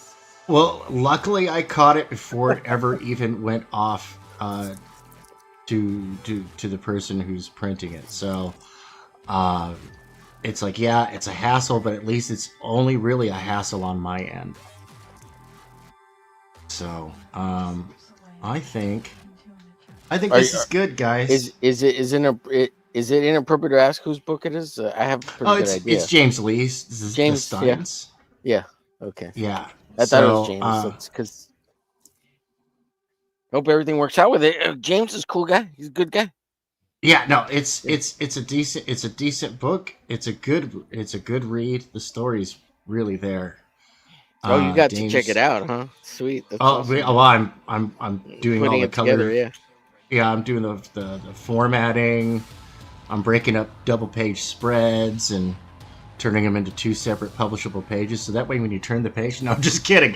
I'm just kidding. You're on the that way. It forefront was of the done that way. revolution there, Tank. Yeah. Yeah. That's cinematic It was the pan. stupidest thing I ever heard. Oh gosh, There's a new one. dude, There's a new one that dropped today of Ripa. Like his latest book, the Zalin, I think it's called. yeah, So the double page spreads have too much art on one side, so everything that's in the middle is doubled up for like a quarter inch or something, right? Oh no! Do you supposed to catch? Yeah, and he's shipping them out, and he's offering you a 60% off coupon for your next book if you're sending, He's back- offering you Rip-a-Bucks? Yeah, he's going into coupons and he's shipping them out before offering you. He's not doing the reprint. He's going to be doing a reprint Come of just on, one cover. man. It's How do you It's not- how do you fuck that shit up? Like, I mean, I hate to sound so vulgar about it, but like, No, how do you you're- mess that up? Like, even as the guy who's digitally prepping the files, like, you think they would just fix it, right? Like, just fix it. Mhm. This and is it would be This is exactly. I think it's the same step you were talking about, Hank. Tank. I called you Hank. Mhm. This is pre-printing. Like you could see this in the PDF. It's not the printer mistake. Yeah. right. And he Yeah. didn't catch it then. Now it's printed, and instead of saying, "Okay, we have to reprint it. We can't send this to our customer," he's like, "Okay, we'll send it to our customer. We'll give them a coupon, so And we'll he call it a buys- feature. We'll call it a feature. Yeah. Nope. What? Nope. That's so Nope. retarded. Only Goat Simulator gets to tell me it's a feature. Dude, that is so weird. That is so weird. Like, and It's- even like the artist, like when you prep the file, you would think you would attach the double page spread however it's supposed to fit to the size, right? Because when you scan the stuff in and you scan the file in, you don't just scan the file, right? I mean, you prep it to 11 by 17 size, and then it's supposed to be shrunk down so you can email it or whatever if you need to, if you can't take the Mhm. full TIFF res file, right? Like, you still see like how it's connected, the double page spread, because usually, like, okay, so whenever I send files, like if it's a full TIFF file, like I send you the left page and then I send you the right Mhm. page if it's a double page spread, and then a the 2 pages connected as one page labeled 11 and 17 or 11 and 12 or whatever, right? And then Right. in the title of the file I put double page spread, right? Like there's a way to Yeah. format all this stuff so you're idiot proof, right? I don't know how to explain it, but you just do it because it's the right thing to do, as it's your artwork, right? So See, but I think that what you're doing, Omar, is you actually care about the book. oh well, yeah I I guess so. wonder because they had a lot of chances to catch that. yeah There's that Yeah. saying that they're not reviewing it before they send it to the printer. When the printer's confirming it, they're not catching it there. And not only that, once it's printed, he sees it and he makes the video after. That's what he did last time with Bloodruth. yeah. He made sure to ship everything out and then made a video talking about, hey, you guys are going to get What a an mistake in the asshole. mail. But I tried to be creative and What a jerk.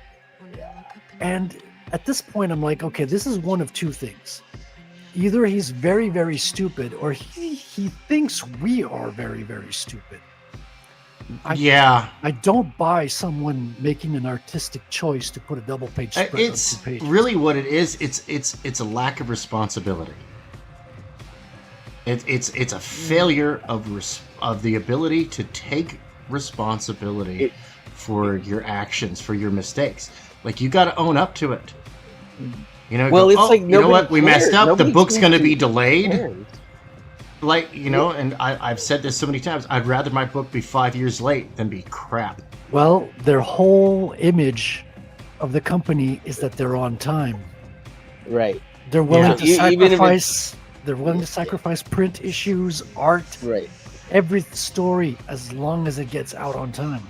Yeah, but you know, I think you're right, Frederick. I think they don't care because, first of all, okay, you have the artist, right, and he sends out the files or whatever, and he doesn't care enough to butt up the double page spreads to send it as one file and then two separate files.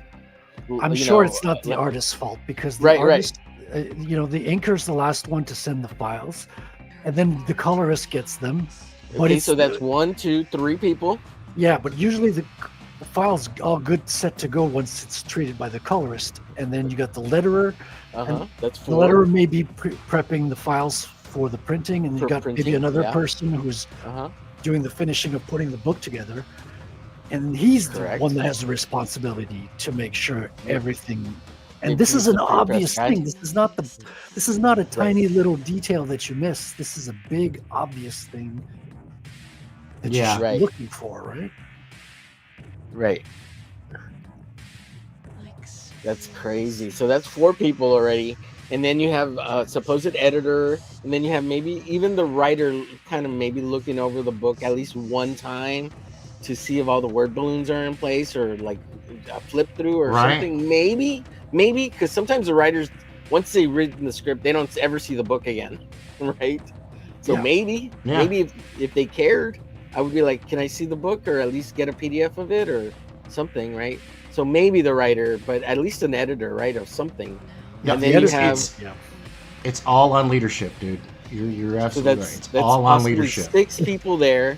Then you have the publisher, which is Eric July, right? But in between there, Mhm. there's like at least 2 or 3 hands-on paper people at the printing place, and one of them probably sends a sample, right, or a verification PDF of this is the way it's going to print. Yep. Or something like Mhm. that. So Yeah, that's proof that's copy. maybe like a proof copy maybe. And so that's at least anywhere between 6 to 9 people. Yeah. No, there's zero reason for this to be transpiring. Look, if anything, double page spreads should have at least a 1/4-inch border all the way around, roughly. And because they shrunk the art to just fit within the 2 pages, and they don't want anything cut off with the bleed edge, right? Yep. That would make sense. Yeah, it's better that the detail is lost in the crease than there be a gap. or to up and down. Yeah.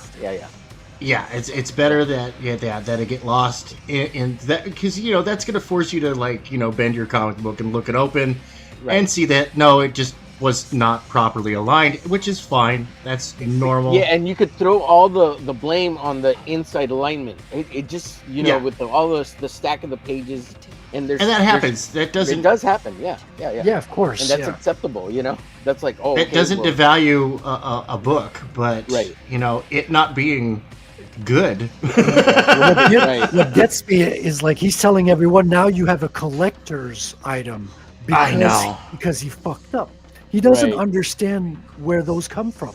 He doesn't understand that back in the day, when errors went out, they stopped press, fixed it, and the rest was fine. And why you had a collector's edition was because there was a handful that had an error, not a whole run.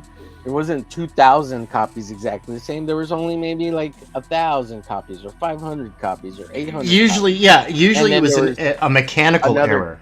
And 10,000 on top of that. Like green data. Yeah, exactly. The dye packs, the pigment packs were not properly set up, and green data went out.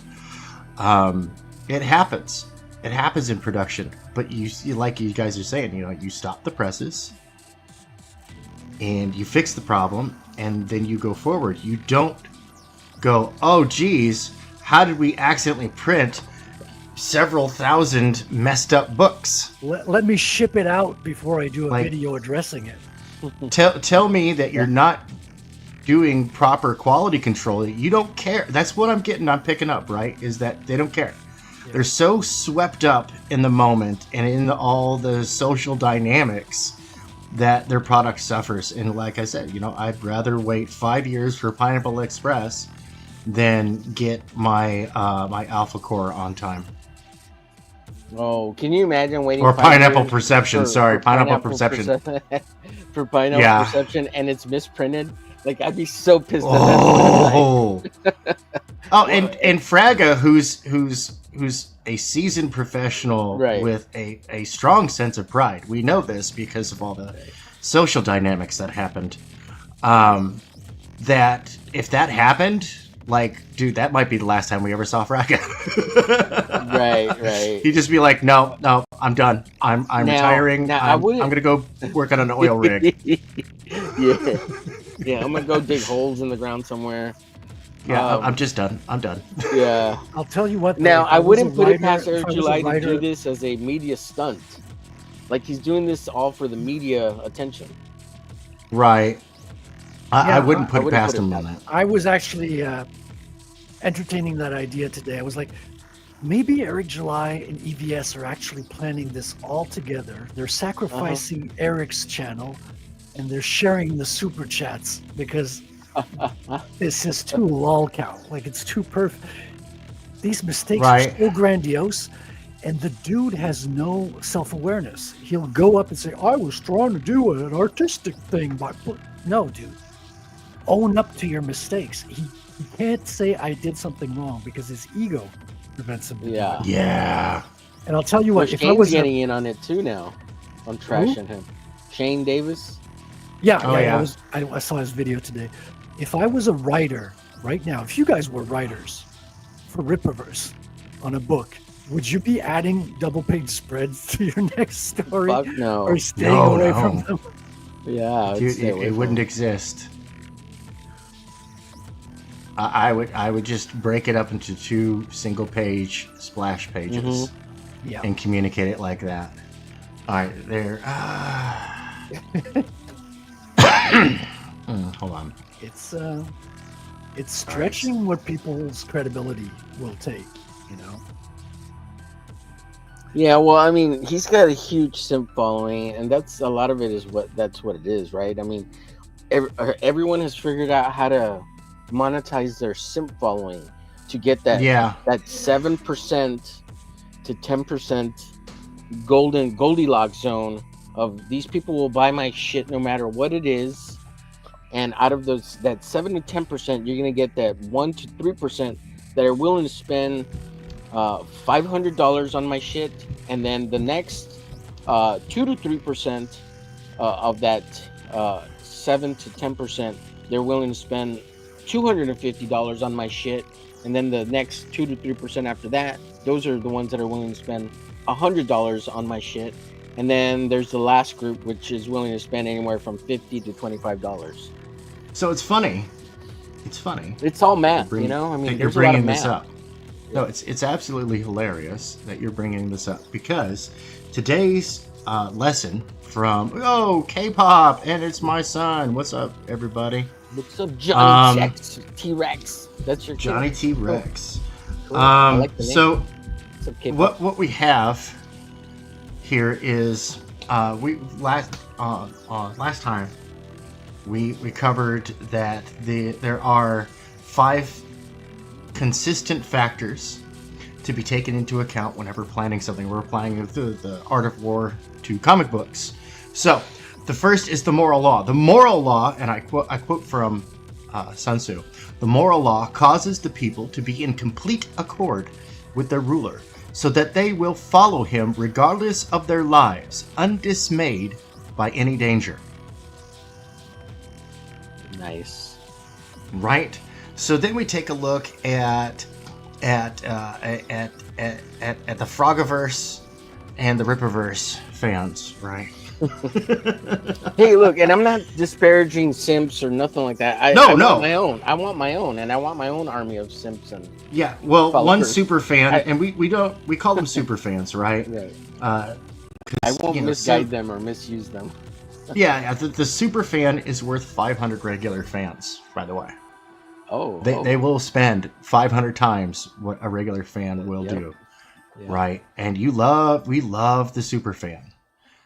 These are the people that, you know, and it's the moral law. So where do you find? Well, like we hear that, we want quality, we want, and the other guys go, well, we're going to do timeliness, right? So they've split a market because we are very fractured these days and whatnot. Omer, I'm gonna send you this file so you can print it out and ink awesome, it dude.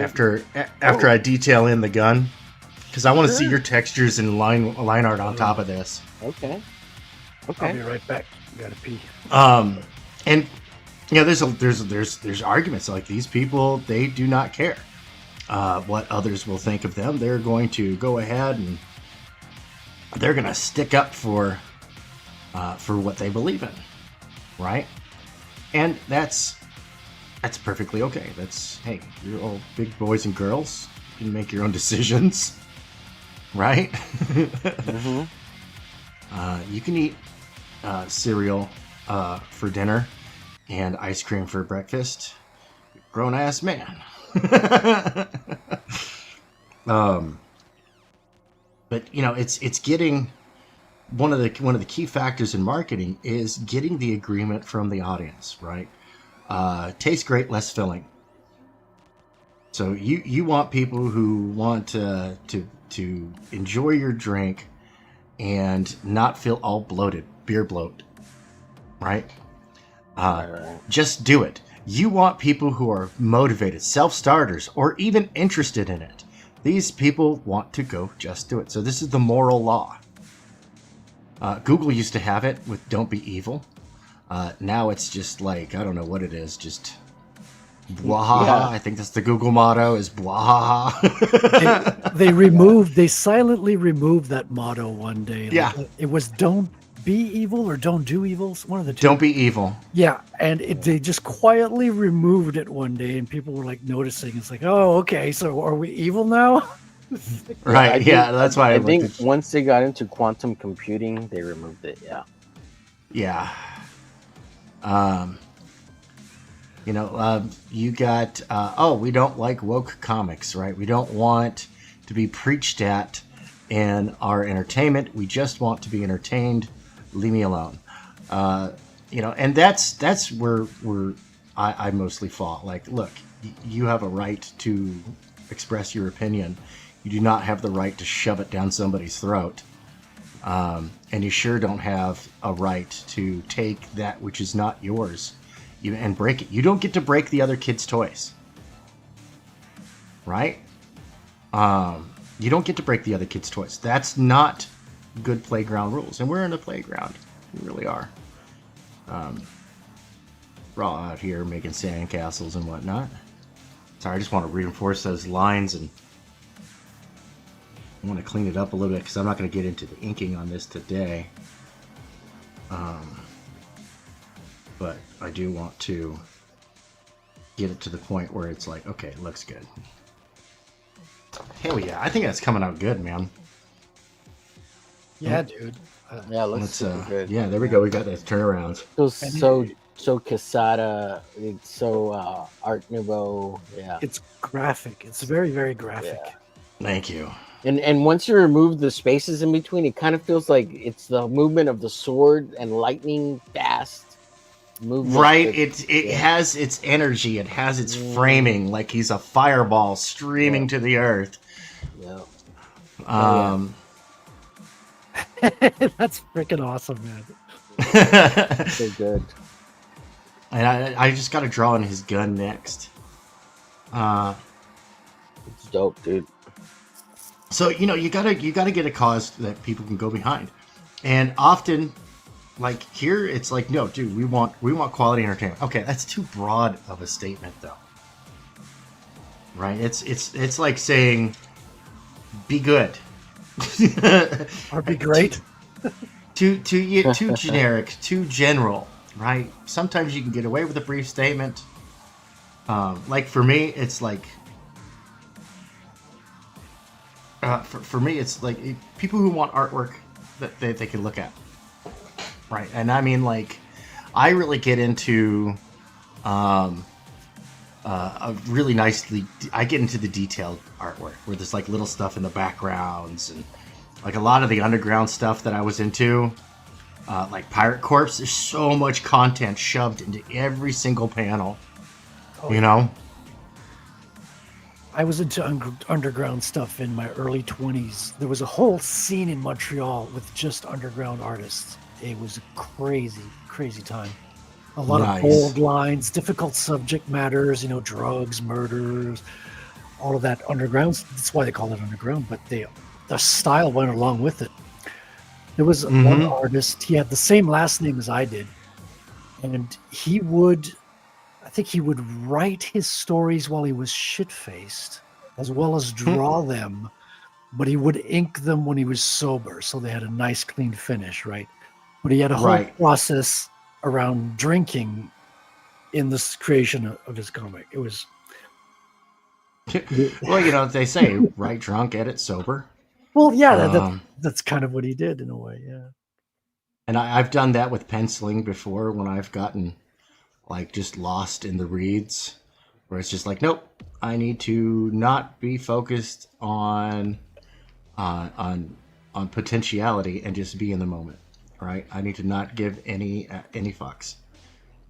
And so it's like, yep, go ahead and do it then. All right, so he's got these crazy pistols. But I noticed that he's got a lot of variable weaponry. Oh yeah, his main things are the sword, the thermal detonator on his backpack, and he's got a Rambo type knife on his back inner belt. Back here. That's right. Rambo jackknife, dude. Okay, I gotta draw him next. This guy's too cool. It's the Rambo David Bowie knife thing. I had that when I was a kid. You know they sold that knife to kids in my day? Yeah. I used to walk around downtown San Francisco wearing one. You too? And when a cop once asked me, "Why do you have that?" I'm like, I'm a 12-year-old in downtown San Francisco. I've got one. And that's all I said, and I stared him dead in the eye, and he was just like, all right. It checks out. that checks out. You got a good point there, Sonny. Like, this place is dangerous, man. Yeah. And nobody fucks with me because I have a big-ass fucking knife. Isn't it? I think it's illegal in most states now to walk around with a knife that's bigger than 2 inches. Yeah. Right. Yeah, which is is so a weird, right? blatant Because, Second Amendment violation. right. It's so dumb because it's not a knife, it's a machete now, and Yeah. as long as it's over 6 inches, it's a sword. Hashtag free the chucks. Right. So Not a knife, it's a bayonet. Yeah. Just So missing a gun. So if I have, like, what if I'm at a cookout and I have the knife to cut the meat and it's 6 inches long? Like, is that against the law? How does that work? You know what I'm saying? Right? Yeah, no, dude. And they're idiot laws. Yeah. I think Dankula recently spoke on the subject of why weapon bans never work. And they don't. Criminals don't listen to bans. And they No, they become don't. the only They ones. So you're taking away all the weapons from the good guys. So now just the bad guys got them. And now the women, and you have to liberal rely women on the feel police safe. and the government now. Yep. Well, that's what The the nanny government state. wants. I mean, to be honest, the government is always trying to get you as dependent on them as possible because their goal is to get more and more money out of you. And so you have to be afraid, vulnerable, and think that the only one who can provide that solution comes from the government. Yep. Yeah, I'm I from the got these government, things and I'm called here to pencils help. and stuff. Those are weapons too. Anything that I can shove into somebody's flesh, that's a weapon. So And people joke, got I sticks am the weapon. And it's like, yeah, don't worry, they're coming for that too. right. They've been like, there's all sorts of bad actors out there. In Canada, you cannot self-defense at a force higher than your assailant. So if he's coming in with a knife, you can't attack him with a bigger knife. You have to use the same level of Well, hold on, let me go grab the same size knife. It's like, how big a knife is that? Okay, right. So basically, the weapons are rendered irrelevant by the law because they're like, if you're being attacked, you're fucked, basically. I have these little knives that go flying. Those are the best. Yep. They're made of copper and lead. And lead. And I like to split the ends so they fragment within tissue. Yeah, so it doesn't masses. penetrate too deep. We're not trying to shoot the target behind it. Right. That's the reasoning that the police use to use a ammunition type that is outlawed by the Geneva Convention. Right. Yeah, they're trying to get that passed for the military right now because they want to get rid of 9mm. Because it goes straight through and it doesn't cause enough damage. Yet use the rifle and the 5.56 round and that splinters off into. It's meant to. It's actually designed. It's a round that is designed to wound. and incapacitate. And eliminate the target. Right? It incapacitates them, because if you red rum, if you cancel a subscription, if you cancel somebody's subscription, Yeah. You've only In taken out Minecraft, one you know. person. Right? But if you can't, if you can just cause them some service delays, then you've canceled. You've taken 3 people out of the game. Right. And that is, but things being what they are, always center mass, right? Leave the headshots for Hollywood.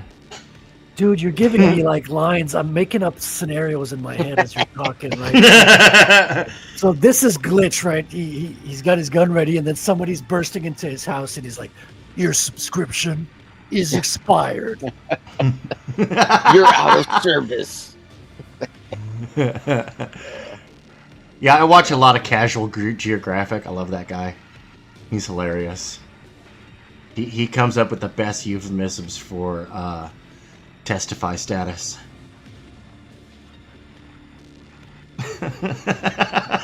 That's funny, man. Testify status. Okay, so I've got one line here that is... It's not even supposed to exist. Oh my gosh, all that work for something that wasn't even supposed to be there. That was an error. Okay, that's fine. Whatever. That's fixed. Because that works better now. Okay.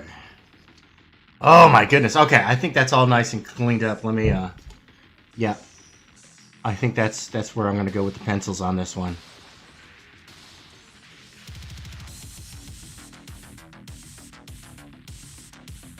All right. Let's zoom in. Let's see the. That's cool. Oh, I think that's good.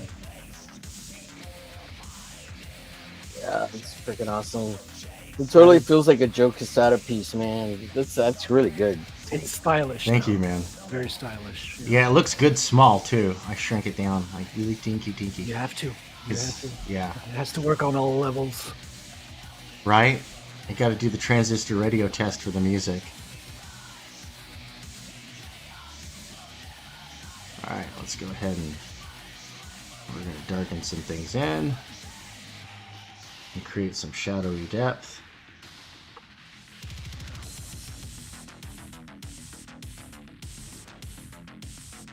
Some 90s style shadowy depth. And then clean that up. The eraser. So it pops even more. Heck yeah.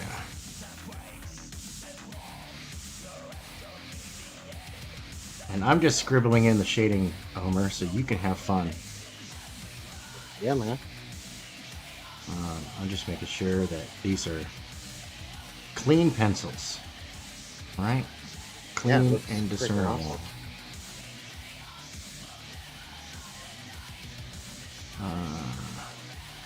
Yep. Okay. There we go. I gotta make that knee a little bit pointier. And bring that down just a little bit.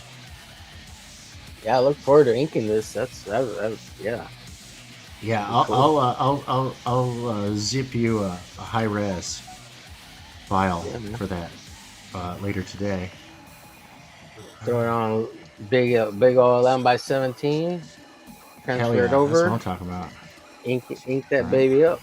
Hell yeah. Pin up poster, whatever. I'll send you the high res of the finished thing. No, I just noticed something just absolutely terrible.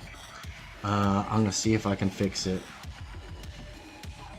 How am I gonna go about fixing it? Okay. It's gonna require a little surgery. The picture needs surgery. That's screwed up. It's okay. We're just gonna grab all of that. Yeah. I don't think anybody else would see it except for you, Tank. Yeah, that's the problem though. He doesn't want to see it. I see it. So I've got to... Angles off a little bit. That's Yeah. that's the it's not problem too with big. the when you draw on a real board and you don't have that undo. Yeah. 'Cause I had that happen to me for like I drew an Uzi, but the Uzi was too far forward, like a pistol, Mm-hmm. and I was like, "Oh, the image is already done. You know, it's too late." Yeah. Sometimes Yeah. you No, gotta when let you things go. Yeah. Yeah. Sorry. Go ahead, Ken. Yeah, no, and that's kind of like, I was like, wait a minute, that's all the wrong angle right there. So, but that's okay. It's easy enough to fix. It's easy enough to fix.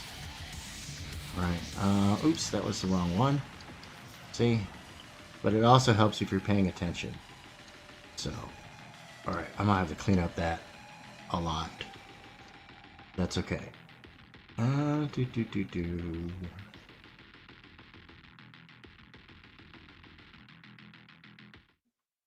Here we go. Because like I was looking at the pistol grip and I was like, that's not even like a perpendicular pistol grip. That's like a backwards pistol grip.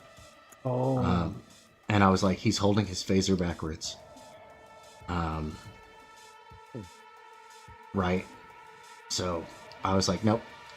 That I will not abide. I love drawing firearms.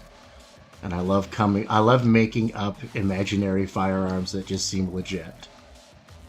Yeah, yeah. I'm down with all types. I've been trying to draw more realistic ones, like with glitch, like MP5s and real like AR-15s and Keltec. What is the Keltec one? The BDMR? No, it's RDM. RBD or. Anyways, I actually have that rifle. It's a bullpup. Okay. But I've been trying to draw glitch with actual firearms that I own. Oh, okay. Views that I really have, but also made up ones because I don't care. It's all good, you know. Right. I mean, you can have a mixture of both. Like you can have weapons that exist, and then the secret super, like Fallout. Fallout, the game, Right. is filled with real weapons, and then you got these crazy sci-fi weapons that are added on top of it. Yeah. So a lot of the names of the fire, like if I'm using an MP5, which is an H&K, right? That's the company that makes it. I'll change the company name to something like G&K because you don't want to run the risk of copyright infringement just for using the name. Instead of, it'll be like a G&K, a QP5, right? Something like that. Right. That's what I change all the names a little bit around. And like the AR. Hello, can you guys hear me? Yeah. Yeah. No, I heard you. I had You're good. Yeah. So like an AR-15 I'll call it like a GR-15 for glitch, right? Glitch. It's a glitch. Right. I That's like good. it. Yeah. So, and the H&K would be a G&K for a glitch, because these are all glitch weapons, right? It's specialized. I like it. All right. So if I put that one there like that, and then I put this one here like that, and then, oops, there we go. And then I put this here like that, equidistant from the edge. Cool. And then I'm going to add a new layer, and we are going to have this. We're not going to snap to ruler. We are not going to snap to special ruler. We are not going to snap to grip. We're not snapping to nothing. You stupid snapper. Don't snap, Tank. Don't snap. It's funny. All right. Derp. I snapped.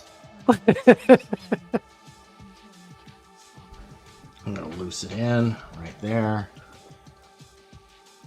That does fall in behind him. think I got enough lines on mine now. All right. Hold on 1 second. I'll get No, it don't take your time. man. highlighted. Yeah. Just a second.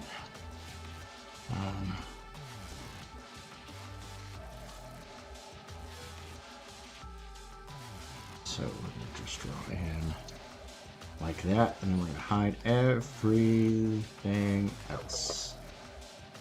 Yeah.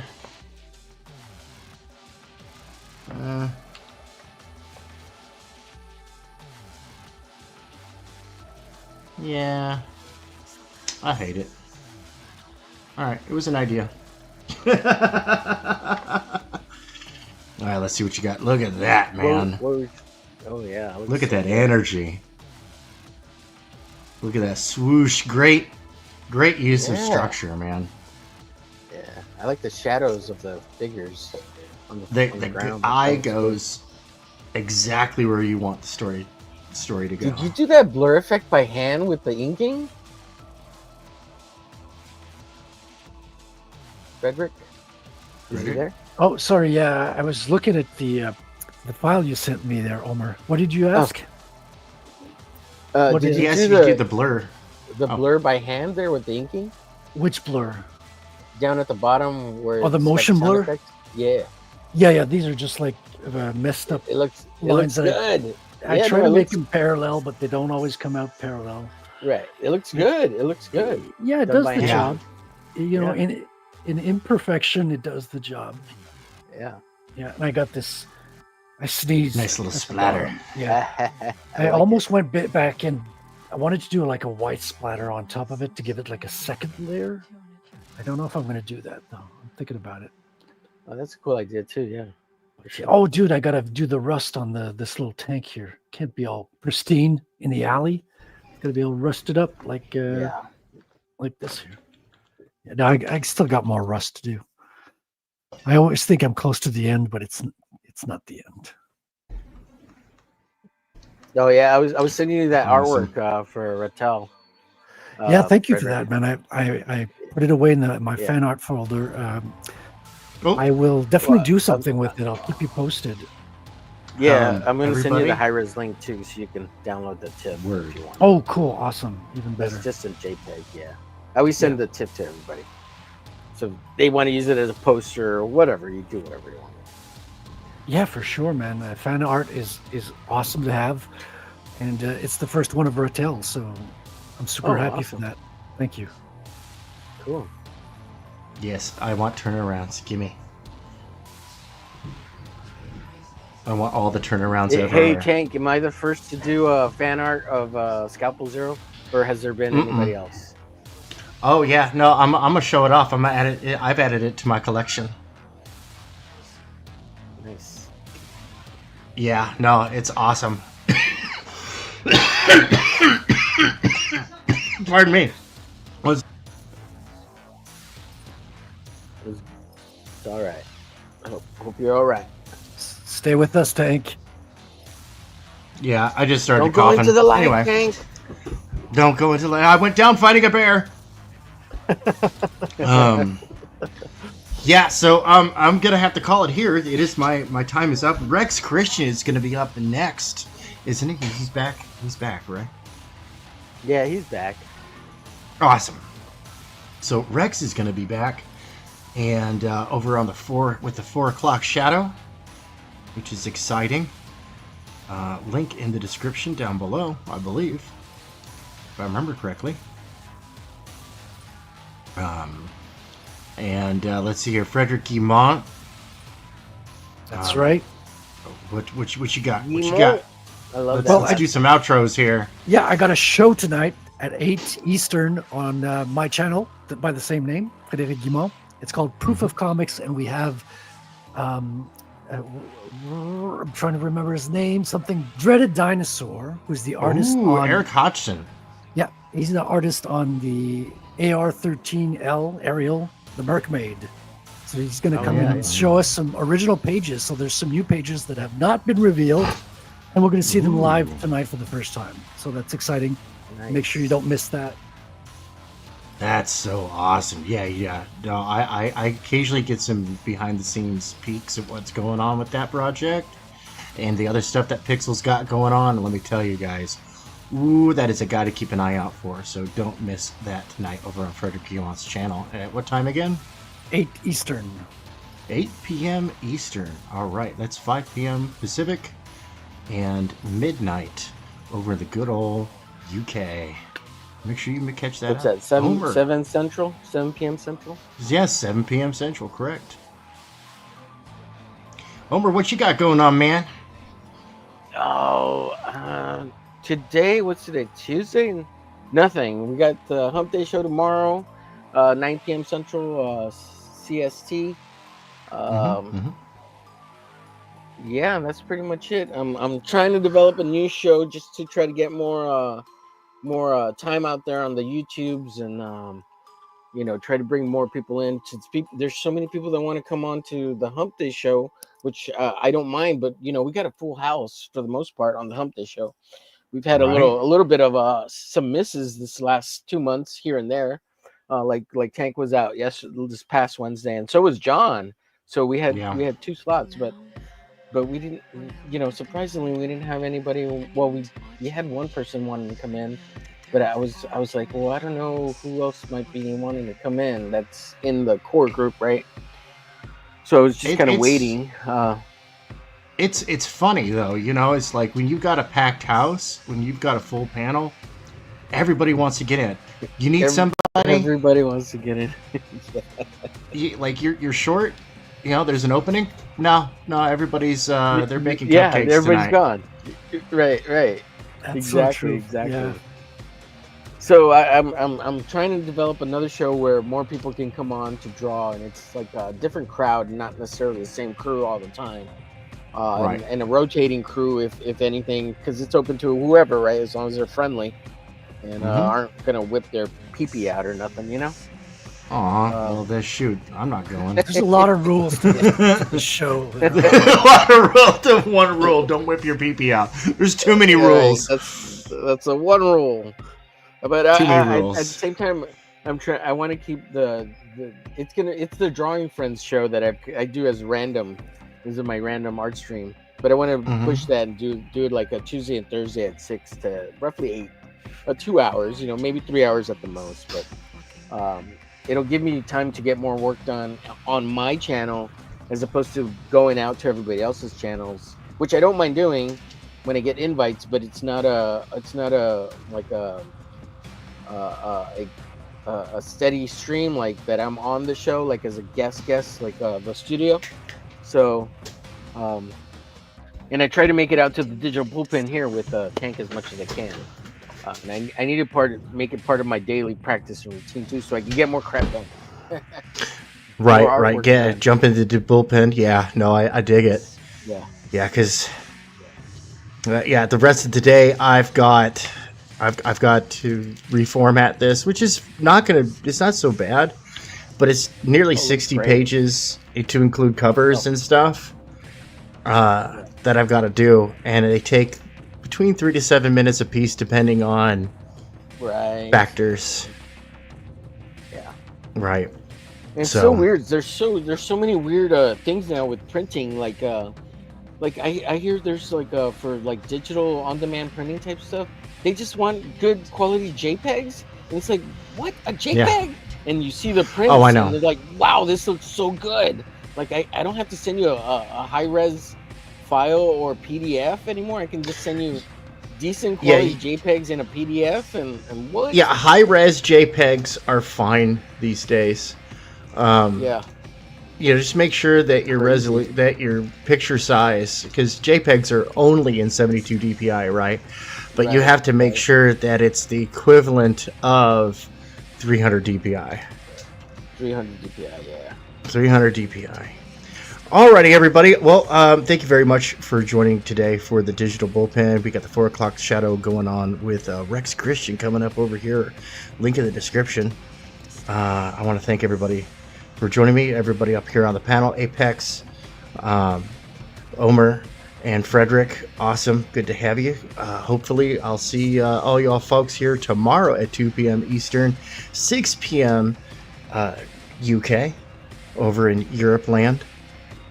for another episode of the Digital Bullpen. I'm going to be doing turnarounds tomorrow. I'm drawing up one of Ben Fusile's characters for Outlaw Nights because I was like, hey man, send me your turnarounds. He's like, what's turnarounds?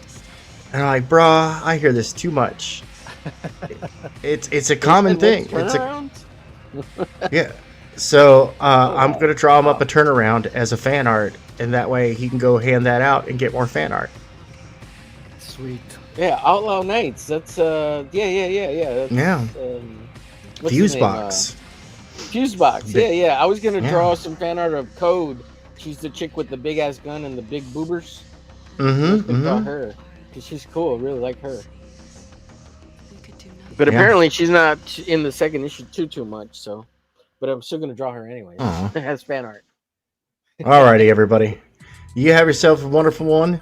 And remember, everybody out there in TV land, stay magnificent.